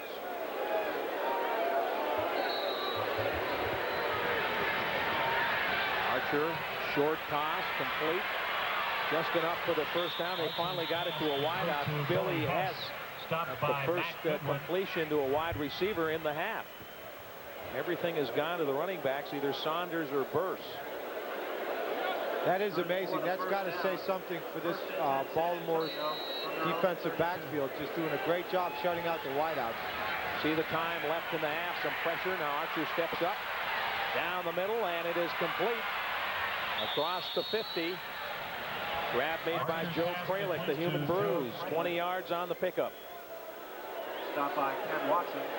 12 seconds left in the half. 27-10. From the 51. Baltimore on top of San Antonio. Archer sacked. They got him from behind, and wrapping him up was Schwack. Alfred Payton, number 56. To be on your right-hand side of the screen here as you check out the replay. There he comes, just beating him with that quickness. We've seen both of the linebackers been able to do that, and Alfred Payton was a big, intricate part of this defense when we required him last year. There's Alfred with the helmet off, had a full training camp. There's the injured Phil Brown going in with halftime nearly here. They'll check him out. But Alfred Payton led the league in sacks in '93. 22 sacks, came over here in midseason from Shreveport last year, and now he's had a full camp, knows the guys around him, and he should be a terror on that defense. Oh, no question. I mean, he really made the Baltimore defense what it actually became, because that defensive unit certainly came into its own the second half of last season and enabled Tracy's offense to do everything they were able to do, with just giving them field position after field position. And because Alfred Payton solidified that front four. Alfred with some pretty good football roots, played his college ball for Eddie Robinson at Grambling. 5 seconds left. Probably the last play of the half. Archer throwing far sideline, and it's caught over there. Nice grab by Kralik. Time shows no time left, and that's the end of the half. So a second half explosion by the Baltimore offense, and Ken Watson looks like he's a little slow. May need some help over on the far sideline. But Baltimore leads at 27-10, Bruce. It looks like because of this night that a lot of guys are cramping up. I mean, he's pulling out his hamstring a little bit.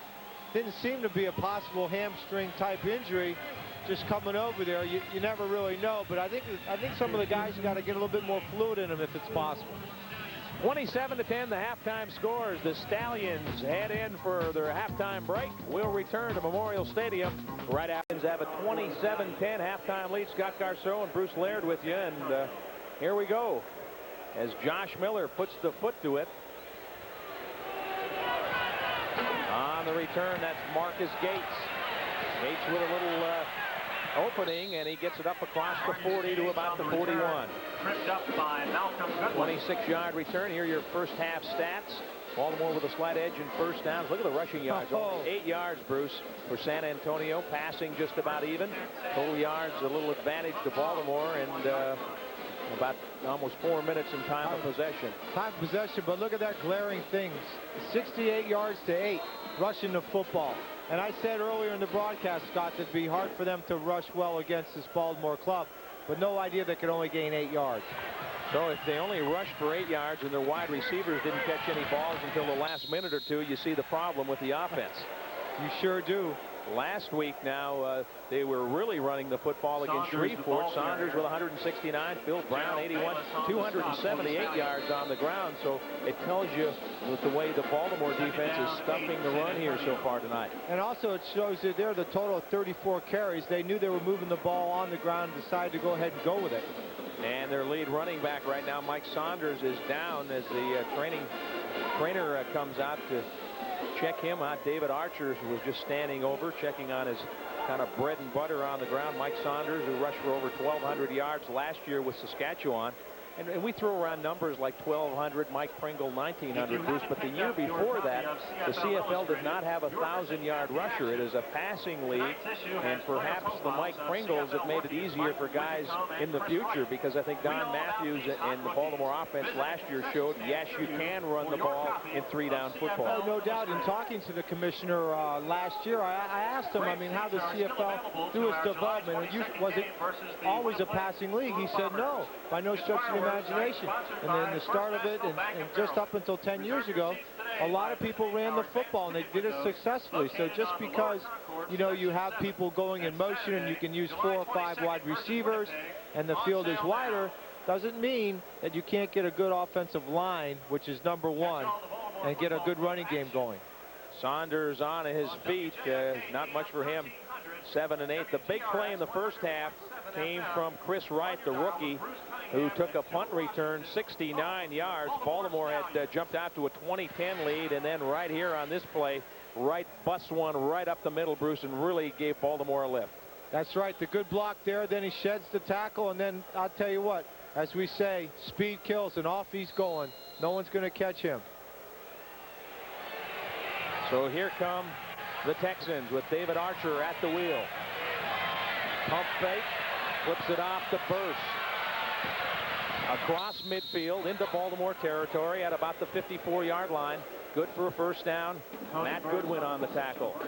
Tony Burst is a load, isn't he, Bruce? You wouldn't have fun tackling him all night. No, not at all. I'll tell you what, if you don't wrap up, it's not going to get the job done. But again, Baltimore comes with a 3-man rush. They're playing a little zone behind it. That's what you want to do when you got a point lead like this total 17-point lead.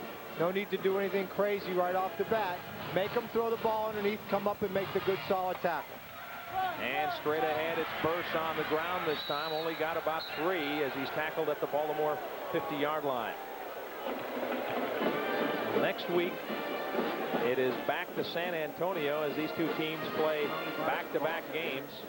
That'll be Saturday night. The next home game here in Baltimore, Winnipeg Blue Bombers will be in on Saturday the 22nd. But I think 4 times, we talked to Larry Smith, the commissioner, about that. 4 times this year they play teams back-to-back, and that's never easy. It's not like baseball where you play a 3-4 game series. Archer, good time on the break, incomplete. Trying to get it to Billy Hess. And stride for stride was Ken Watson. I'll tell you, they've been testing Ken Watson most of the evening. That's the 3rd or 4th time we've seen them try to go over the top, either with a corner pattern or a go. Here we see Kenny again, right on the receiver's back. Jordan on a punt formation. Stride for stride with him. Deep for the Stallions. So a 27-10 game. Your defense holds them on the first possession, and that's what you want to see if you're Don Matthews.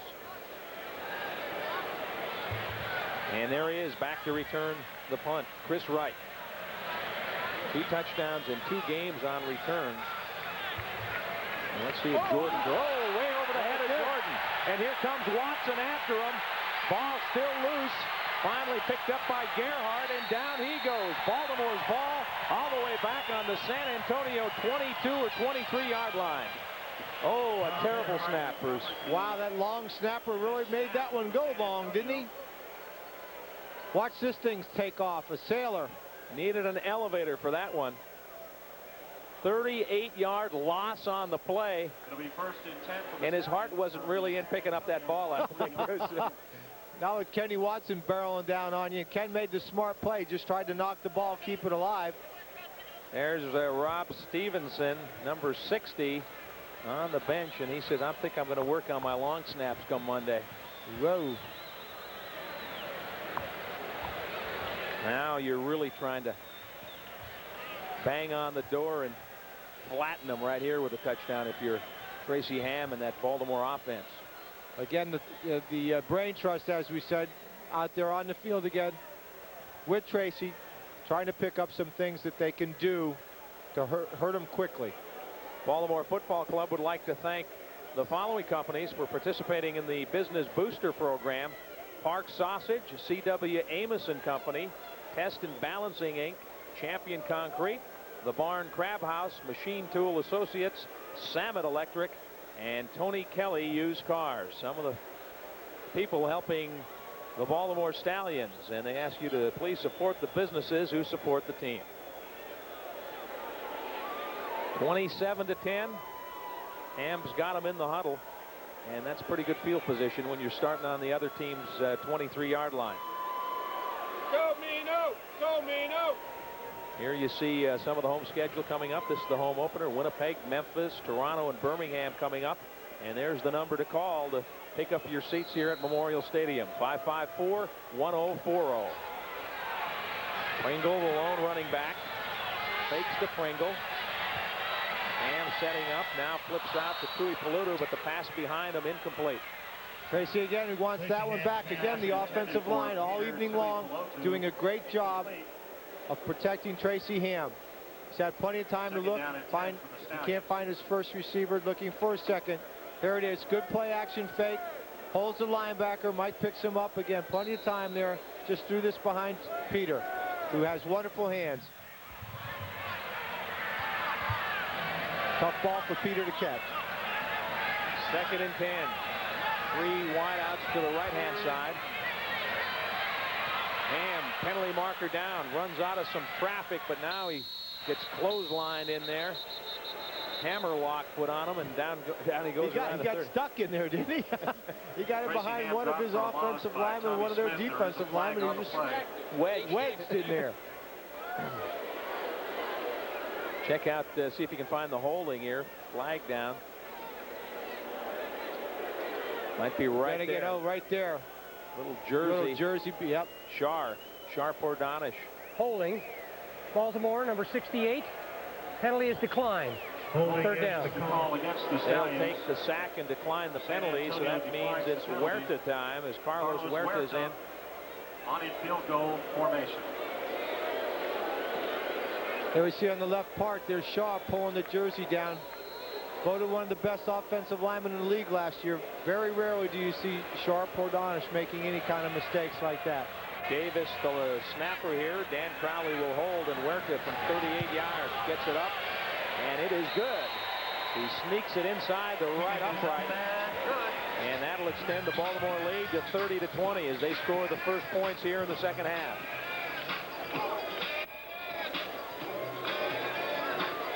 Little man with a big foot, Carlos Huerta, 5'8", and that might be stretching at 175. He is not tall in stature, but he certainly has a great right leg. Huerta was the... San Antonio had a 10-6 lead, and this one's going to go out of bounds. So Josh Miller had a little trouble with that last week. He hasn't kicked off that much, has a strong leg, but the direction sometimes needs work.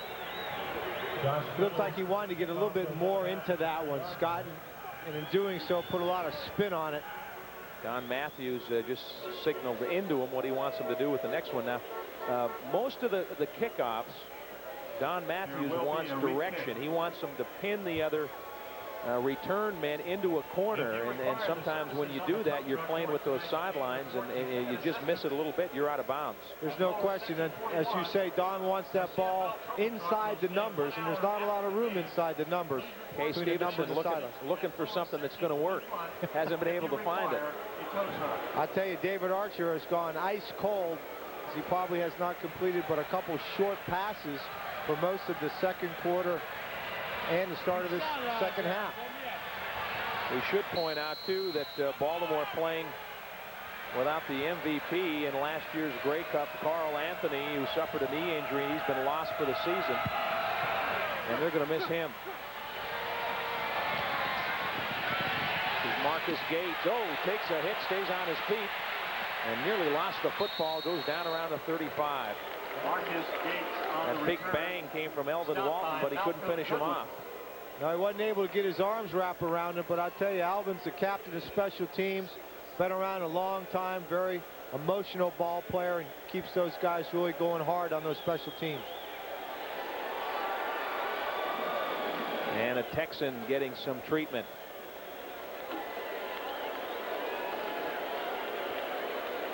Injured players, the man who returned the football, Marcus Gates. And no one brings it to you better than the End Zone, Baltimore's premier football magazine. Catch all There the you hard see some of the action each defensive month players. for your Tracy receiver. but Baltimore was certainly the hottest house in the CFL last year. 7 of the top 10 crowds in the league. You see some of the numbers. We're right here at Memorial Stadium. And 42,000 for that Sacramento game. And the fans really got behind this team, Bruce, in the first year. I think a lot of people wondered what the CFL game was about. They didn't know any of these players. This year they know who Tracy Ham is, and they know who Mike Pringle and O.J. Brigance are. So there's a little better identity, even though they've only had a name for a day. That's true, but under mostly his own power. There's a guy the Baltimore fans know who he is this year, Mike Pringle. His record-setting rushing last year. 1st and 10 from the 36. Archer with some pressure. Penalty marker down, throwing deep. Nobody home. Nobody downfield. Incomplete. And that's coming back, Scott. We're going to have a holding penalty here. It's a flag down on the play. That's the call, holding against the Texans. Look at Archer checking out his wide receiver, Kralik, saying, hey, human bruise, you were supposed to turn that upfield, not out. That's right. I'll tell you, David's the type of football player, too, if it Number continues 59, like this. San Antonio. 1st down. If it continues like this, he'll have no qualms about getting his players' face and letting them know that they're not doing their jobs. Burt Jones was a lot like that here in Baltimore, Scott. A lot of people thought he was a little bit of a prima donna, but Burt just was very vocal about players not doing what they were supposed to do. There you see the penalties, 3 against San Antonio for 30 yards, Baltimore 4 for 25. 1st and 20 after the holding call. Archer, good protection that time, throws to the far sideline, and it is caught. Good grab out there by Joe Kralik.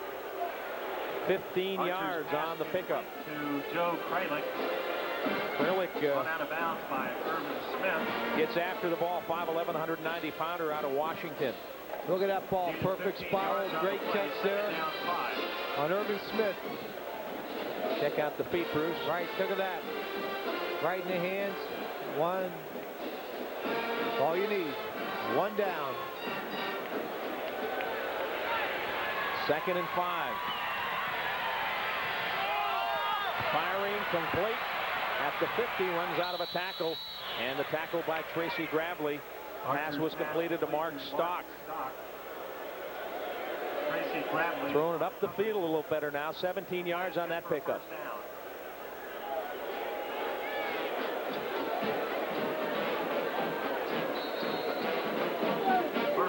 Yeah, David can still do it. He can still put the ball on the money with some good velocity, and that time finding his seam in the zone.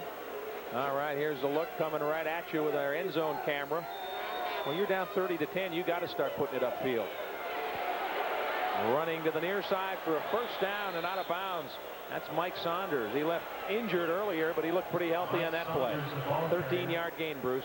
Well, again, I think this is the type of thing that Coach Matthews and the whole staff want to get together and say, hey, listen, guys, it's not over till it's over. Let's not play, let's not get complacent here.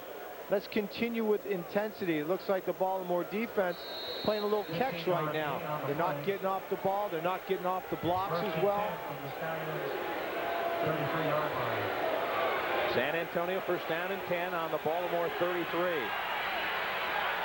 Carson Saunders in the backfield. He's looking deep. Throwing downfield, and it is incomplete. On the coverage was Courtney Griffin. The intended receiver, Billy Hess. And Courtney Griffin taking the place of all CFL. Carl Anthony has not really been tested. That's the first time we've seen Archer go his way tonight. and Courtney did a super job with him. Stayed right with him, stride for stride. Football player stopped into the booth, who's getting ready to go to camp. Punter for the St. Louis Rams, John Landetta. My man, Sean. Good to see you. How are you, buddy? Along with his agent, Mr. Tony Agnone, keeping a close eye on him. You got to keep a close eye on Sean. Downfield, Kralik open. Oh, thought he lost possession. Nope. One ruled the catch, but the other said incomplete. Good job by the off official, Bruce, because I think his back shielded him, and Kralik didn't have the football. The first official on the scene ruled a catch. Joe Kralik. There's a flag on the play. Offside to call against the It's a no catch, I believe. Watch it again. You got a good angle here. You see the ball came right out. Right out. Now that official right there called it a catch, but the official in back of the play made the right call, saw him lose possession. Baltimore number 57. Second down repeated. So no catch, but an offside called against O.J. Brigance, and a 5-yard penalty assessed to the Stallions. Second down, 5, San Antonio. Second down and 5. They can't be thinking about 3 here, Bruce. Down 30 to 10. They got to get it in the end zone. No, they certainly do. And I tell you, Archer's been throwing that corner route extremely successful in this third quarter. Good protection. Down the mole. What a hit. It's good for a first down, but Lester Smith unloaded on him, Bruce. That reminded me of Bruce Laird. Well, thank you. He certainly put a heck of a lick on him. And I tell you, Lester read his eyes tremendously well. Got there just a little bit sooner, would have jarred the ball loose. Here it is. Watch this concussion. Bang. Ouch. Lester excited, but it is a first down, and the drive is still alive. But quite a hit as the free safety, Lester Smith, came up and finished off the receiver right there. Draw play. Saunders keeping the legs going, but short gain on the play, just 2 yards, down to the 10. 8:15 to play in the third quarter. Baltimore leads San Antonio 30 to 10. They had a 24-point second quarter to open up a 27-10 halftime lead. This is where the Stallion defense has really got to dig in here. Big down for them. 2nd and 8. They know they're in 3-down territory with this lead. They want to maintain some good defensive positions here. Archer rolling near side. Firing, incomplete, and we've got a penalty marker down. They got Courtney Griffin for interference as he was battling for the football. Intended receiver was Mark Stock. What'd you think, Bruce? Well, he got his arm out there, and anytime you get your arms out and it looks like you're pulling at each other right there in front of the official, it's a hard one for them not to call, Scott. Baltimore, see if we can 25. see it here when they... First down. See, he had his right arm tied up right there. Yeah. Replay, and there's the flag coming into your picture. Don Matthews checking things out. He's working that gum over tonight, Don is. Robert Davis comes in on the goal line situation. This is Saunders, and he's in for the touchdown. For Saunders with a second touchdown of the game. He caught a pass for a score in the first half, and now it's a 30-16 game with the point after to come up. Kay Stevenson feeling a little better as his offense keeps him in the game. They really needed to score on that drive, Bruce. Yes, they did. They needed to get back in this ball game. They weren't just going to go and lay down. And I'll tell you, Archer threw those corner routes that we talked about earlier extremely well that whole drive. So Mike Saunders with 3 touchdowns in the young season walks off, and Roman Anderson out of the hole to Jim Kemp knocks it through. So now it's a 30-17 game, and I'm sure over on the Kay Stevenson side of the field they're thinking about, we came back and won one year last year, so let's keep working hard. Believe me, that was a big part of his conversation, I'm sure, at halftime, reminding this club that we've been down before. You played about 14 years yourself, so you know how it flies by. And he had to tackle people. He sure did. I remember going out to Towson State and having Sean punt me a few just so I could see if I could still do it. But Yeah, it does go by fast, buddy, and I've always told you, let them tear their jersey off you, pal. And you're right about that. All right, here's the kickoff. Roman Anderson banging it down to Chris Wright. And here we go, another reverse. Nope, fake reverse. Wright still with it, turning it up the sideline. 30. He's got a seam. Back outside and finally down near the 50-yard line. Sean, thanks for coming by and good luck with the Rams this year. Thanks very much, Scott. good to see you, Sean. Our favorite punter, number 5. 37 yards on that. Well, Bruce, you said scrap that stuff, but I'm not so sure the coach and staff's going to listen to you. It seems to be working. I don't think so. Every time they've run it, they've made big gains with it. And I think they've run it every time.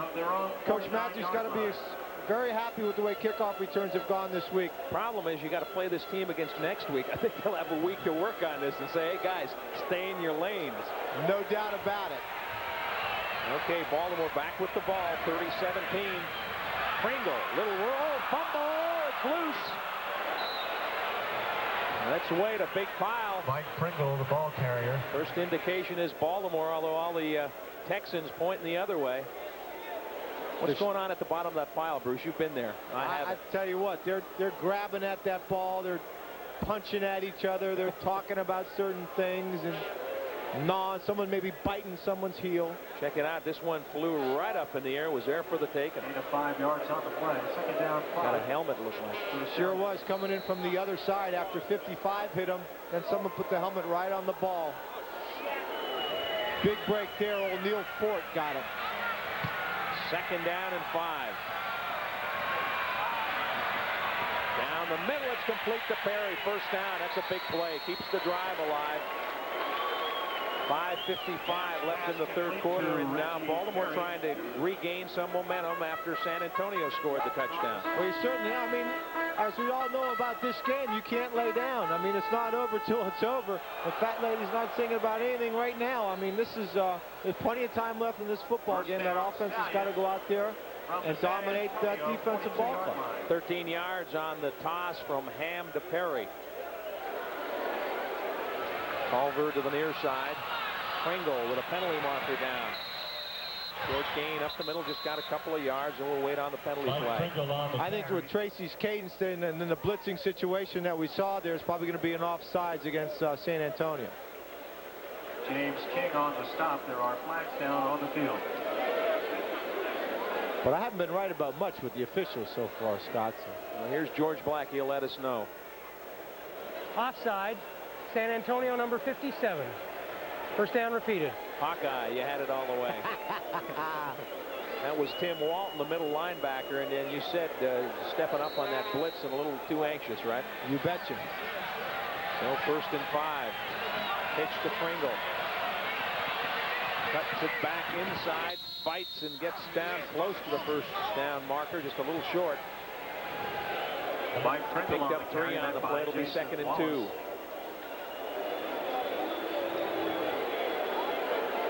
See this, they got 4 wide receivers to the short side of the field. He's trying to get out and behind old Big Mike Withicum. That's a 300-pounder hustling out there. Don't you love it when you're a DB and come up and see that guy coming around the corner at you? And especially he's a theater major in college. He does voices and everything else. Pringle really never got it going too well, but he's up close to the marker. Only needed 2. And the official on the carry. May have to bring in the sticks on this one. George Black taking a look at the far sideline. He says first down. So Pringle gets the first down. Close to the 30-yard line. May be ready for some play action here as they're putting it on the ground a little more. Lead block Peter to Pluto, and then Mike just trying to find any room he had. Didn't have anything there and just kind of leaned his way, lost his footing, dove for the first down yardage. Reggie Perry, Tui Palutu, and Clark all to the right side. On the ground again. Pringle, not much going on. They smacked him in a hurry. Tim Walton doing the dance. Whoa, and I'll tell you what, that one hurt. Big old Tim Walton, 250-pound middle linebacker, put a little hurting on Mike Pringle that time. Second down, 10. Walton out of Ball State. He's only 6 feet tall, but 250 wide. And watch this. That's called helmet to helmet. No gain on that last play. 2nd and 10. Blitz. Tracy, good time in the pocket, firing complete to Clark. First down close to the 15-yard line. 15 yards on the pass. Robert Clark doing it all tonight for the Baltimore Stallions. He's been an intricate part of the second receiving core. Got a touchdown in the second quarter. Big first down there to keep this drive alive. 3:10 to play in the third quarter. It's a 30-17 Baltimore lead. San Antonio 1-0. They won their opener against Shreveport, while Baltimore lost a tough one 37-34 at BC in a rematch of last year's Grey Cup. Ham to Pringle. Mike trying to get outside. Turns the corner, 5, head down, just short of the goal line. And boy, that was a determined run. That's all Mike Pringle. You noticed that he had that dip in there and took it outside with his speed. 14 yards on the gain, Bruce. Kind of a delay counter, trying to follow nothing out. He outruns the linebacker here. Now here's Mike Pringle. This is vintage Mike Pringle. Don't go out of bounds. No way. I'm going to put my head down and deliver a blow. And he delivered a blow to Tommy Smith, the linebacker. First and goal. This is Pringle trying to get over the top. He didn't make it. Good penetration by the front of the Texans defense. Mike Pringle over the top. Walton again in there, Bruce. Look at that. Good penetration by San Antonio's line. No gain on the play. Made that all happen. They won the battle of the line of scrimmage that time. Somebody penetrated down low, and then Walton came up over the top to clean up. No doubt about it. Very difficult to do that, Scott, with that yard that they allow you. You can't get within that yard. You have to play a yard off the ball defensively in the CFL. Ham fakes, bootleg, and he's in. He can trot in. That's called walk the dog. Tracy Ham, he's thrown for 2, and now he's run for 1. Oh, you make it look so easy. Good call down there, too. That's good execution. Smart football right here. Look at that. He fooled the linebacker. Coming in there trying to close down Collins. Roosevelt didn't stay home. He was after Pringle, and Ham said, see you later. Oh, without a doubt. Now you see me, now you don't. 36-17, Carlos Huerta, point after, up, it's good. And it's back to a 20-point lead. So they answered the San Antonio touchdown, and now that lead just a little bit more comfortable.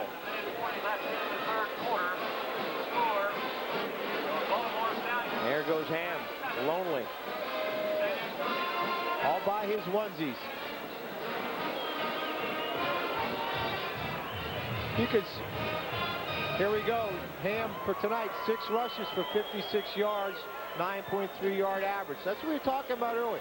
If Tracy can keep those feet going and stay healthy, when he can't find the first or second receiver and puts that ball under his arm and goes, they're going to be tremendously successful as an offensive ball club this year. Ham, total offense, 252 yards. He's passed for 2 times. Goes there. You're supposed to loop over here, and but what? Then see that like there. Well, what if he does that? Well, if he does that, you got to do this. And a lot of times while they're doing this, you'll notice the linemen looking over at the cheerleaders. Oh, yeah, absolutely. All right, here comes another one of those spiral knuckleball kicks. Oh, you better get on it, and he finally does. Grady Cavness, a 1-yard return because his body rolled about a yard. Josh Miller may patent that kind of kickoff. A kickoff punt. Cavness covers the kickoff. Starts as a kickoff and then turns into a punt. And Don Matthews waiting for him on the sideline. Oh, yeah, you're gonna believe me. He's going to get a little earful there. He gave him the program on the butt. Yeah. First and 10 for San Antonio. So they got them pinned back fairly deep in their own territory as the Texans start 1st and 10 on the 27. Archer's got some work to do if he's going to pull this one out. He rallied his team, Sacramento, last year. Oh, and rushing down he goes. A sack as Grant Carter. Well, Carter Grant Carter's. Hey, he sounds great both ways, doesn't he? He can play either end with that name, right?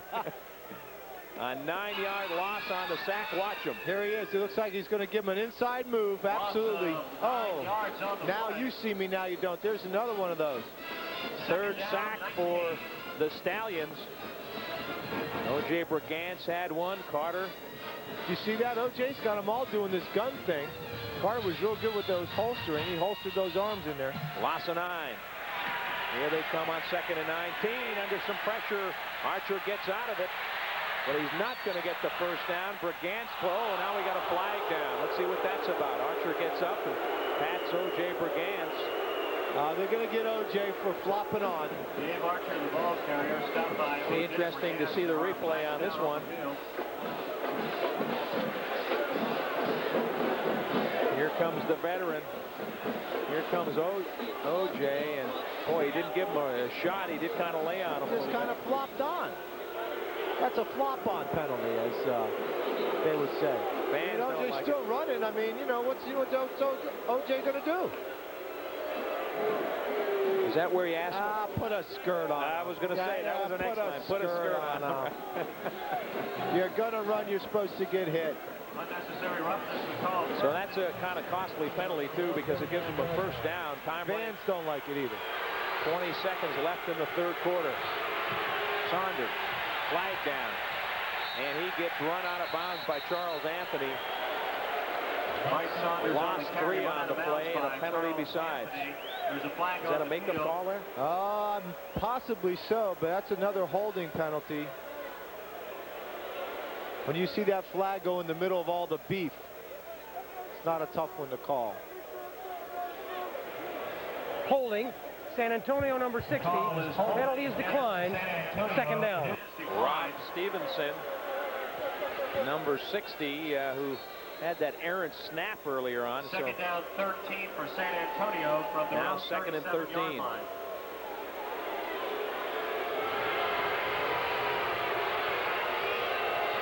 From the gun. He's nearly picked off by Goodwin and then almost caught. Matt Goodwin almost had a pick. They're looking for him now. And there's the gun ending the third quarter. So the Stallions outscore them 10-7 in the third, and that's something to cheer about because Baltimore's on top of this one 37-17.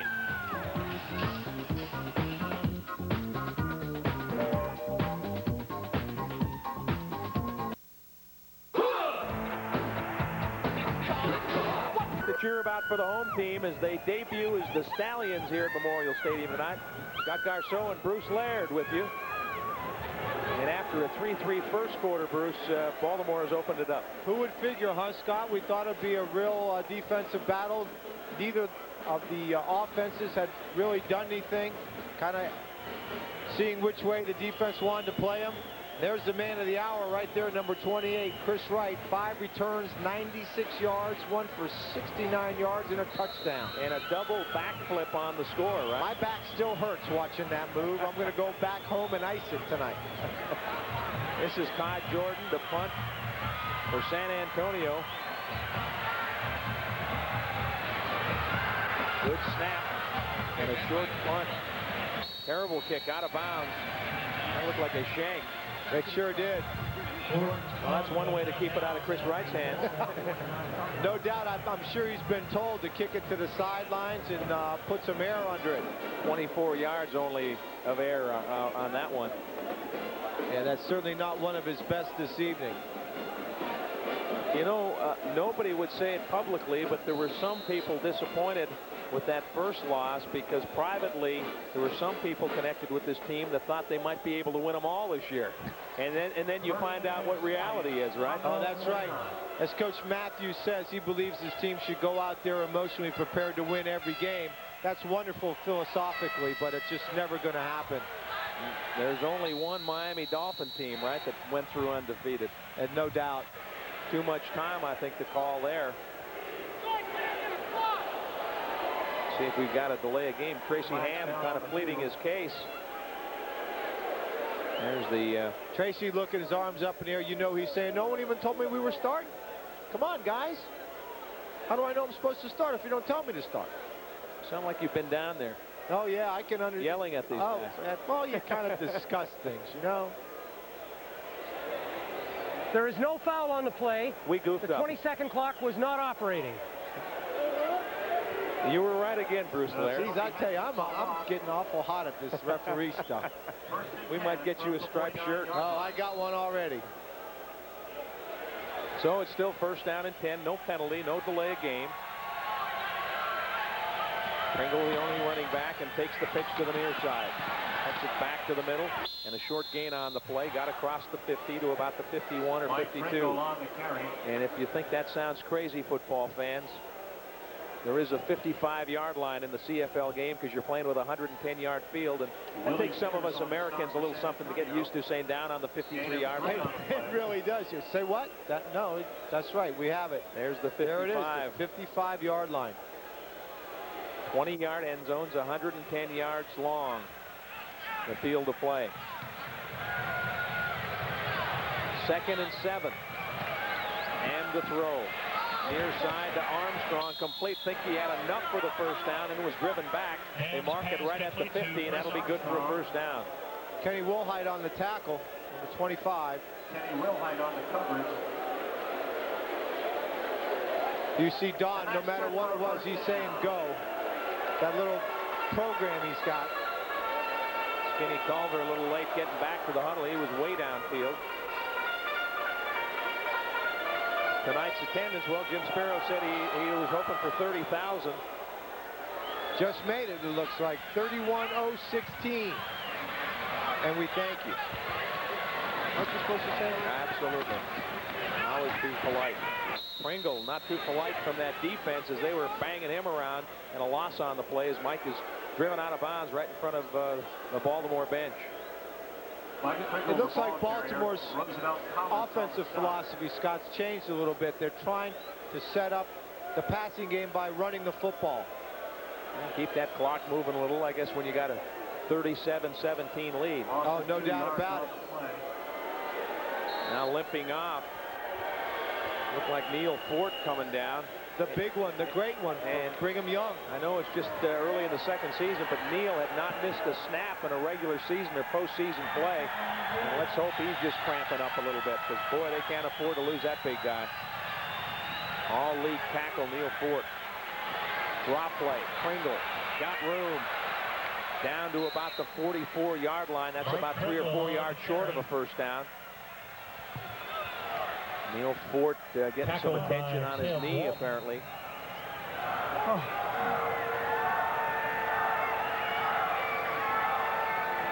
Brings up well, what Dr. Gerst is probably doing here, he's looking right at the top of the patella of the kneecap. See him squeezing that thing. He just wants to make sure there's no real ligament damage. It probably could be just a bruise. It's the first thing they want to look at. And as you see, he's already taped up a little bit there already, so he may have had some tenderness there or was hit last week. So he's already protected somewhat. And now we're going to have a 52-yard field goal attempt by Carlos Huerta. Hasn't missed tonight. 11:35 left in the fourth quarter. 37-17. High snap. Good job by Crowley to get it down. And it is good. 51 yards. Iggy who? Boy, a good job by Towson State's Dan Crowley. Watch if we see a replay. That snap was upstairs and Crowley spotted it, and Huerta took care of the rest.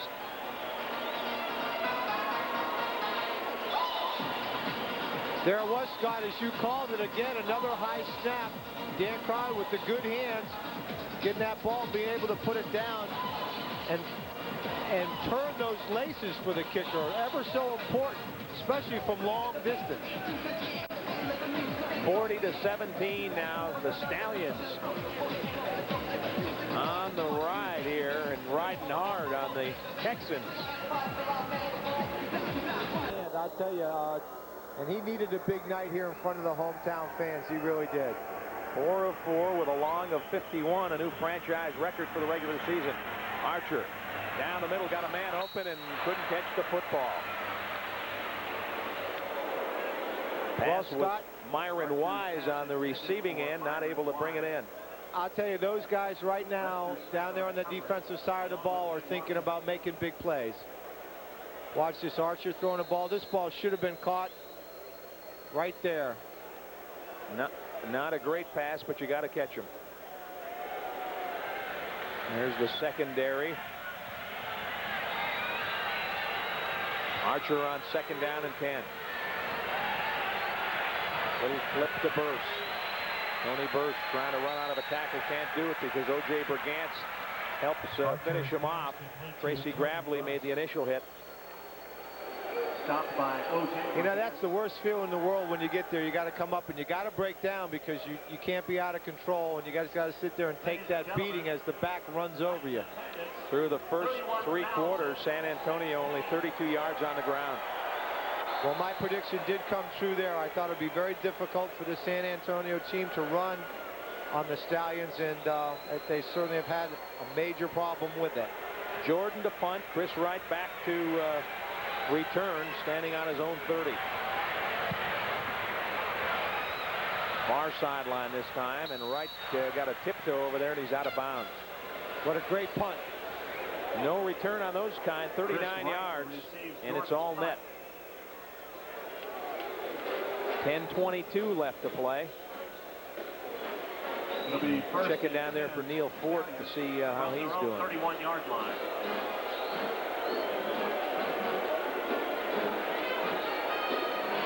To check that offensive line for you. CFL action. It's Hamilton's 31. I don't see him on the bench right now, Scott. Third quarter. Well, they may have taken him 3:15 out of Western Illinois. And when they sit down at the family table, Mom had better do some cooking. That thing tilts, doesn't it? Can you imagine that? They had to eat family style. And all the way at quarterback.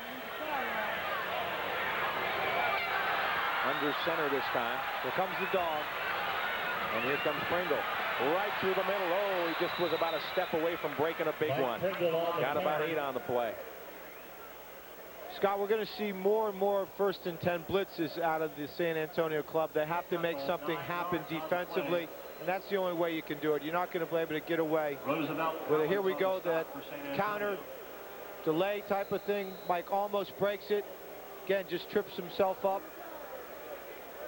Especially in a blitz. If Mike Pringle gets a little room, he can go all the way. Well, San Antonio expected to be the team to challenge Baltimore, if anybody can, in the Southern Division, and tonight it's been pretty much all Stallions, and Pringle's short gain may not have picked up the 1st down. They had to get it across the 41-yard line. I'm not sure he got it. I think he's going to be a ball short. Stopped by Harper.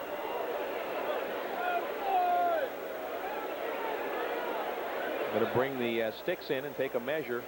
Don Matthews says, hold it, punt team. I wouldn't doubt if Don hates to be beaten by anybody, but be beaten by someone twice, I wouldn't doubt that he even went for this if it was a half a ball or so. Well, the thing is, points sometimes factor into the playoffs too, how much you beat a team by. So very good point. You never want to call off the dog, so to speak. That's right. You hear Don Matthews down there telling him watch the yard. They have to give him a yard. That is a rule in the CFL. The defensive line must be a yard off the ball. And they're going for it on 3rd and inches. Remember, 3-down football. Don't get the 1st down here. They'll turn it over. Good look there that they are a yard off the ball. You have to have that cushion. Play clock down to 5. Ham on the keeper, goes over left guard, and he should have it. There's the sign, 1st down. And that's good for the 1st down. Really, when it's inches like that, Bruce, how can you stop them when you have to play a yard off the ball? It's almost impossible. You almost have to mishandle a snap or something. Exactly. And Tracy really likes to find his way up and down that line when he gets the snap on his quarterback sneaks. And you don't need that much, and you got somebody pushing you from behind a little bit if they do that. It's almost impossible not to get a yard. Now a new set of downs, first down and 10, clock running, 8:17 left to play in the game, 40-17 Baltimore. Now Pringle really getting the workout. Got room up the middle and busted across midfield. Down to about the 54 of San Antonio. There we go with that counter play again. Jason Wallace. And that's good for another first down. Watch this, gets right behind the guard play right there. There's Sharp Adonis out in front. Mike Pringle just a step away, Scott. Well, it's kind of like those old Redskins team. Not the same kind of ball carrier, but the Redskins would get you, and then it'd be Riggins, and that's what they're trying to do now. Just kind of pound Pringle at him, use up clock, and keep backing him up. First and 10. Here comes Pringle again. Outside this time. And a short gain, got about 4 or 5. Mike Pringle on the carry. But the clock keeps ticking. 7:20 left in the fourth quarter. Now Pringle getting those carries up. 18 rushes, 74 yards. That's more like it. That's what we're used to seeing last year, that when Pringle's in the ball game, him handling the football at least 15 to 25 times. It's interesting too, we're seeing Robert Drummond in the backfield with Pringle also tonight, and he hasn't carried the ball. Maybe once or twice so far this evening. Well, that fullback spot, draw play, Pringle spins out of a tackle, and a good second effort, but he's short of the first down by a couple of yards. Let's see what Don wants to do this time. He's calling for Huerta, who hustles over, gets his helmet, and they'll try a long field goal attempt here. This is going to be about a 53-yarder. Down and short. Only about a yard short, and now I think they might take a timeout and talk it over. What do you want to do, Coach? You want to go for the yard, or you want to go for the... I think that's what happened to him, Scott. Yeah.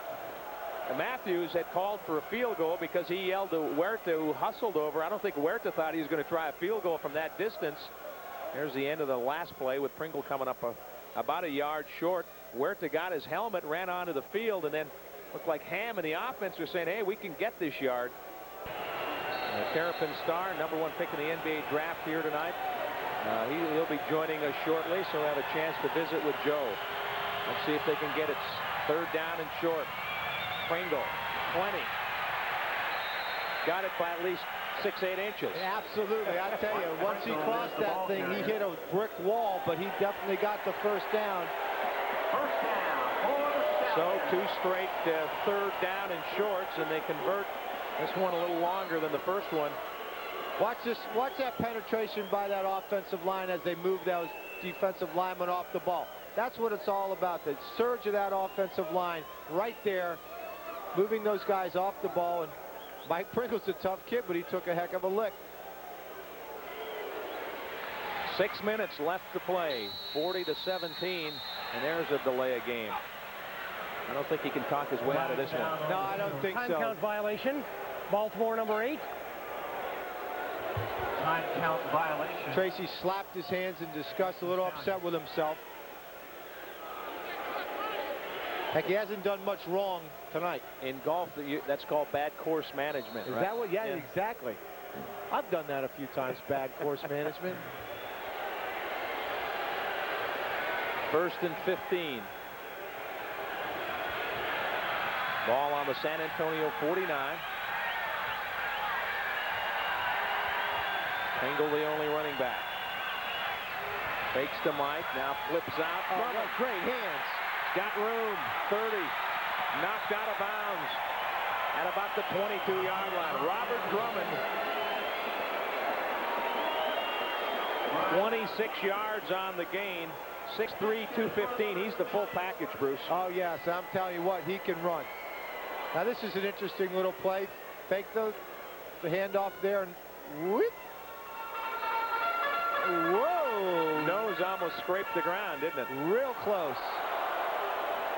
Okay. Watch him run, though. He can just really take off, as you said. Maybe the ball hit the ground. Look at this angle. Oh, it did. Incomplete? Incomplete pass. Quick hands. He scooped it up. That's right. Pringle still on his feet. 15. One more man to beat, and he drags him inside the 10 to the 8. Vintage Mike Pringle. No quit. Biggest heart in the league. Absolutely. Bobby Humphrey, the old vet, had to keep hold of him. He wanted to lasso him. He wouldn't still couldn't stop Mike Pringle. legs always churning, always heading north-south when he has to. Not the fastest guy, not the shiftiest guy, but the most determined guy to carry the ball. Watch this. Here it is. Vintage Mike Pringle, as we said. There's Bobby. He can't. Oh. Pick him up and throws him down a little bit. That's just the defensive frustration coming to the forefront. Ham fakes the draw. Here comes the rush. He ducks it, and down he goes. Back on about the 19. Well, he got away once, but not the second time. Dave Harper, the linebacker, with the sack. And that's the first time we've seen the all-out blitz. Here we see the both outside linebackers coming with no one really even picking them up. Usually at least one or two of them we get delayed a little bit. That's the first time the offensive line had somewhat of a total breakdown picking up the blitz. Stallions trying to punch it in. They lead 40-17, 4:05 left to play in the game. Engel. Not much going on there, and he's dropped for a loss at the 21. No, that twin tower play just wasn't suited to work that time. So in comes the field goal unit. Robert Davis, the snapper. Danny Crowley, the holder, and Carlos Huerta marking the spot.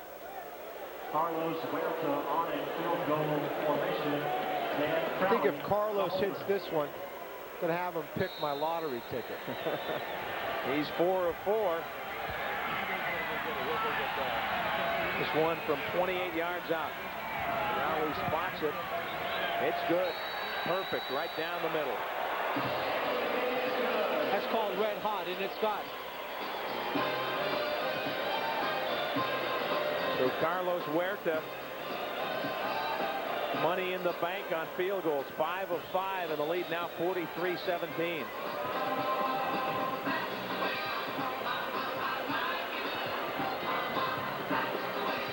Well, this is a good football team that they're taking it to. Didn't recognize him with the hat on. I didn't either.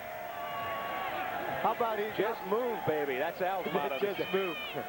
Did you see his press conference? He was beautiful. Yeah, had a tie on even. Eddie called me a genius. He's right. Talking about Eddie DiBartoldo. Yeah.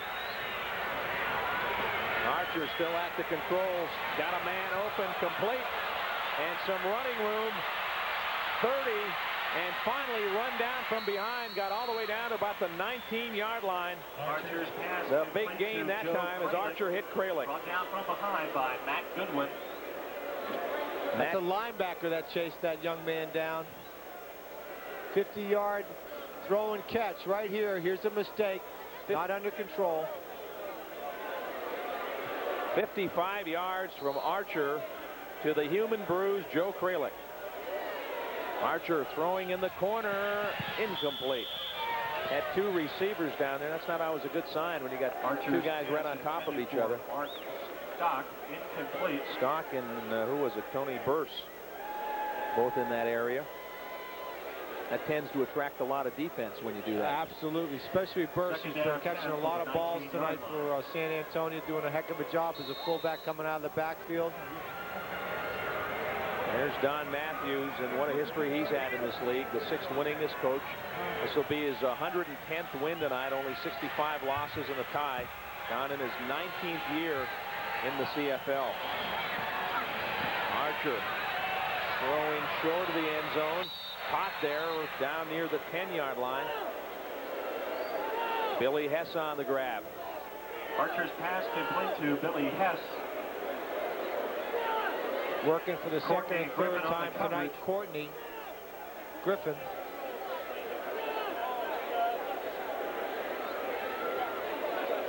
Now we've got a timeout called. 2:32 left.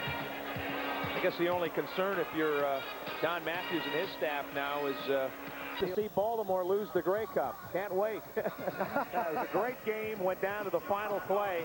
And if you get a chance, 7:30 on Friday, July 14th, we'll show you the 94 Grey Cup. And that was a terrific football game with a lot of national pride on the line. Boy, those Canadians didn't want to see the cup come south. No, they did. And a few strange calls as well. Absolutely. I'll tell you, that's why they had to have a new name, because when you go up to Canada, they'll tell you what they want to call you. And it's not Stallions. No. On the ground, up over the top. Looks like he's got a first down, Mike Saunders. Mike Saunders, the ball carrier. Well, Texans trying to punch in a touchdown with just over 2 minutes left in the game. 43-17 is their score. It was a 3-3 tie after the first quarter. Baltimore had a 27-10 lead at the half, and they've outscored them 16-7 here in the second half.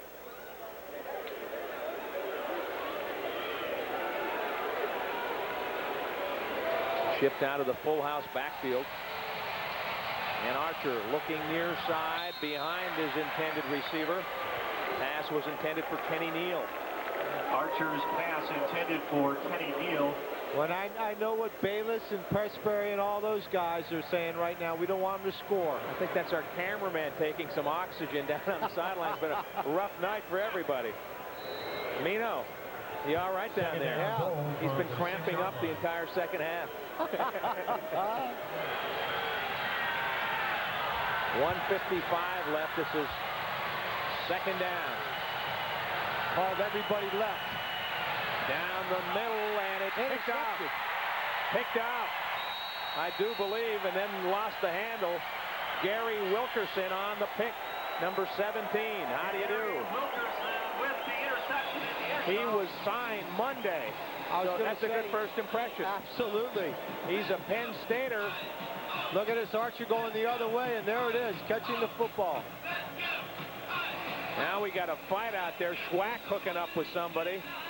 Now it's turned into a verbal confrontation. And there's another look at the interception. Wilkerson coming up. Tempers are definitely flaring down there as we speak. Gary Wilkerson signed Monday out of Penn State, a 6-year pro, spent 5 years with the Hamilton Tiger Cats. There he is. He was a teammate of Mike Alexander at Penn State, also a wide receiver here, and he's on the headsets and they're saying nice job. That's right. Antonio will score. I like his haircut. He got it all done. He did, didn't he? Take my son to that barber. 1:49 left. We've got to change at quarterback. This is Sean Jones, and he's in trouble, and down he goes. Back at the 15-yard line. Sean waited all day to get in the game. 43-18 with 1:43 left, and now we've got an injured Stallion. Looks like another of the linemen down. Lost Neil Fort to injury earlier in this game. Stallions would like to welcome the following community groups to Here comes Chief Physician Dr. Gerson. Program, the Salvation Army Boys and Girls Clubs, Department of Juvenile Services of Baltimore City, the Baltimore City Police Department Explorers Program from the I don't like it when they get down there and they're whispering to each other. You know, usually you've got something, you're going to be saying, it's my knee, and it's Nick Stubis. Olivet Baptist Church. All East center, I believe. Nick Subis, the center. And there's an All East performer that's been so valuable to this team. Neil Fort, all league tackle, injured, suffered a knee injury earlier in the game. Don't know how serious that is. Neil Fort had not missed a snap in a year and 2 games of regular season play. Gary Wilkerson, who just picked off that ball. Welcome to Baltimore, Gary. Say hi to everybody, Gary. Hi, Mom. I want to man shout out to Pete Baker to all the crazy homies. To all the crazy homies. I think he was talking to you, Bruce. Maybe he hangs at Kitty's Lounge. He'll be over there with you this week. No question. You and all the other homies. Well, Nick Subis up in a sitting position. Nick actually played for Sacramento. came over to Baltimore last year, and Mike Pringle, another guy. That's a good story, Bruce. Oh, yeah. I was talking to Kay Stevenson. I said, you know, Don Matthews said basically it was blind luck the way we got Mike Pringle. He was kind of a throw-in. We didn't know a lot about him. Right. But he was a throw-in in the deal, and Kay Stevenson said, well, we like Mike's ability, but he said we had Mike Oliphant, who had played with the Redskins, was a good, solid player, and we had Troy Mills, who was a 1,000-yard rusher, and he said it wasn't that we didn't like Mike Pringle, but it was a numbers thing, and Mike comes over here and sets a CFL record and rushes for almost 2,000 yards. How do you figure? You know, you just don't know until you get that opportunity, and Mike certainly makes the most of his opportunity, and we're seeing Nick Subas up and walking off under his own power now. Well, there we go. Sign. So Nick Subas.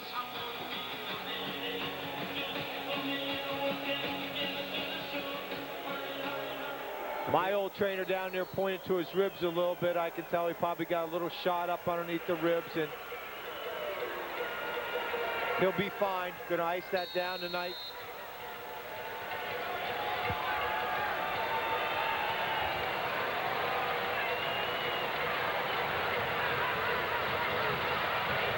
.43-17 the score. Just a little over a minute and a half left. Sean Jones, second-year quarterback, gives it off to Mike Pringle. Mike Pringle. 43-17 is the score. I'm not so sure. I might have Mike Pringle on the sideline. And that gives him 100 yards rushing with that run. And on third down, it'll probably be a night for number 27. Yeah, I would think so, Scott. No sense of abusing them. The game's out of reach. Way early in the season. Well, when he runs for 100, they win, and that's the case here again tonight. Look at that stat. Baltimore 8-0 last year when Mike Pringle rushed for 100 yards. So he's now 9-0 as a 100-yard rusher. Josh Miller booms one. Wow. He let the air out of that ball. Bigfoot. Kenny Wilhite on the return, and down he goes just across the 40-yard line. Led by the old crazy man, Alvin Walton. Alvin led the Redskins in tackles 4 years, and he's a vet now, but playing like a rookie on those special teams, and really the spirit behind the special teamers. He really is. He comes from that Redskins tradition. He knows how important special teams are. He really is the leader out there on special teams and leads by example. That was a 58-yard punt from Josh Miller, leading punter in the CFL last year, and he is improving on his work of a year ago. Pass underneath. That's Burse just across the 50. Archer's gone the distance at quarterback for the Texans. Now these two teams meet next Saturday night down at the Alamo Dome in San Antonio. Great facility. Yeah, I was talking to Billy Bradley, the defensive coordinator, said just a wonderful place. Couldn't be happier to be down there. Short flip to Burse. Cross midfield. Oh, man, did he run into Wilkerson. And a flag down. Oh, they'll get him for taunting, I think, huh? Mike Saunders, the ball carrier. He buried Wilkerson. Run out of bounds by Gary Wilkerson. That's a big man. Burse gets ahead of steam going. Take a look. Look at this guy, Saunders. Boom. Threw the ball at him. Threw the ball at him. Geez, why do you want to do that? You just ran over the guy. You did enough, right? You know? It's like backing the car back up. Let me see if I can get him some more.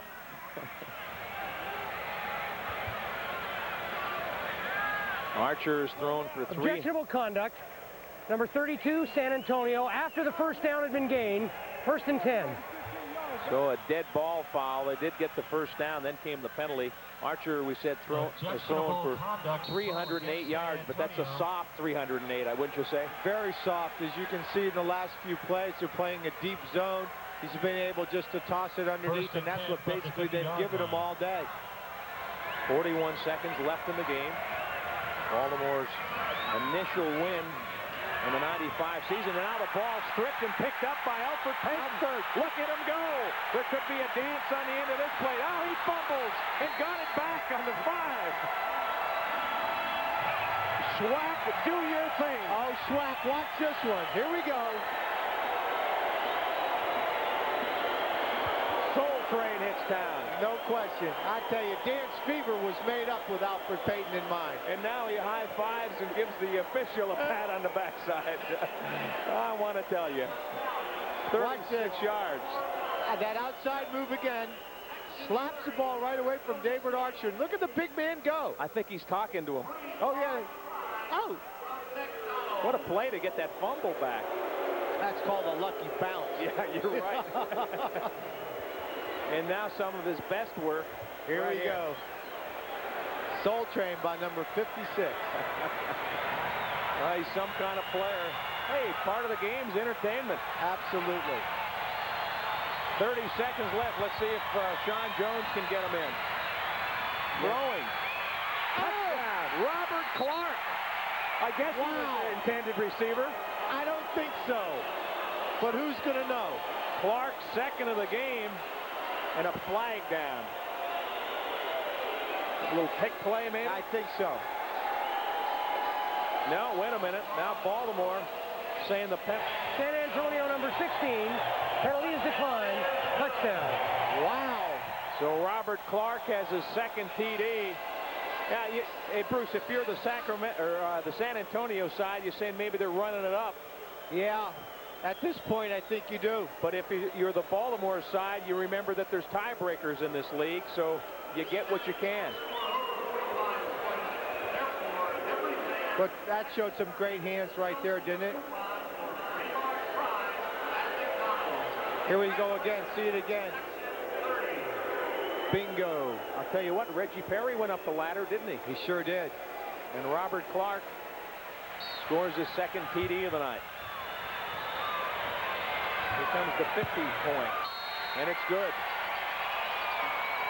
50-17, it's turned into a major league blowout. Well, Scott, Robert Clark's a pretty big kid. He's 6 feet, but these other receivers that they have on this ball club, I mean, he's a smurf compared to Alexander and Chris Armstrong. They're all 6'3", 205. Not quite. Okay, I was a little bit off. He's 5'10", but the rest of these guys are all 6 feet, 6'2" or 3", 200, 205. That seems to be the trend in pro football, doesn't it? It sure does. To get the bigger receivers against the smaller corners. That's right. So 25 seconds left, and they've scored 47 points in 3 quarters, basically, with only a field goal in the first. Well, you want to talk about explosiveness? This game certainly has it. Clark with the touchdown and gives Schwack, Alfred Payton, the assist. Well, Don got a lot of things from everybody today, Scott, don't you think? Special teams certainly redeemed themselves from the week before. You got Chris Wright going in for a punt for a touchdown. You got the defense stripping balls away, giving them great field position. And a good time was had by all except the Texans. Long ride home. Well, they got them in their building next week. Josh Miller kicks it off. This is Wilhite. Got some room at the 50. Into Baltimore territory, and the kickoff man, Josh Miller, finally bounces him out of bounds. Run out of bounds by Josh Miller. Josh showing his good tackling technique. So we see him walking off the field now. And Don Matthews is hot. He doesn't care the fact that he's winning 50-17. He says, let's cover, guys. Here we see it. He finds that opening. That play should have been made right there by Lester.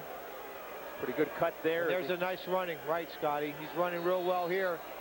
First and 10. Here's Josh. Well, what do I do when I get up? Yeah, I grab him by the back and throw him down. 58 yards on that return from Kenny Wilhite. He wasn't one of the return guys early in this game, but he's going to get his shots now. Archer throwing deep into the corner, and it's out of bounds. Archer's pass intended for Mark Stock. Stock pretty well covered by Anthony. That's Charles Anthony doing a good job. As we said earlier in the broadcast, both the corners and the halfbacks on both sides of the right and left side of the field have done a wonderful job. I mean, Archer really hasn't gotten the ball to his wideouts, but what, 5 or 6, 7 times? Well, with about 2 minutes left in the first half, he hadn't hit a pass to his wide receivers. So 10 seconds left in the game. Archer underneath the burst. He's tackled with 3 seconds left. Archer's pass complete to Tony Burst. Another rule in the CFL, if there's time left on the clock, you get another play. Actually, time had run out in the Grey Cup when Pasaglia kicked the game-winning field goal. See the time running down, and this will be the final play of the game. Going to throw the ball in the end zone. He's not going to run it in. He's got a man open, and touchdown. So they get one on the final play of the game as Kralik gets behind the Baltimore defense. They finally got the rookie. 28 yards on the strike. Archer to Kralik.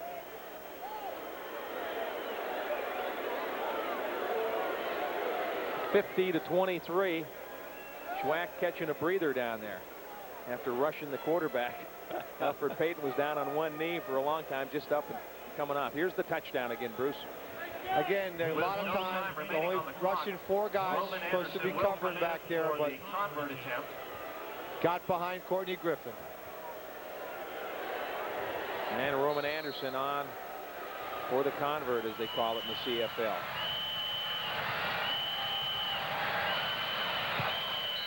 Picks up, and it's good. And the convert is good. And that should do it. That's it.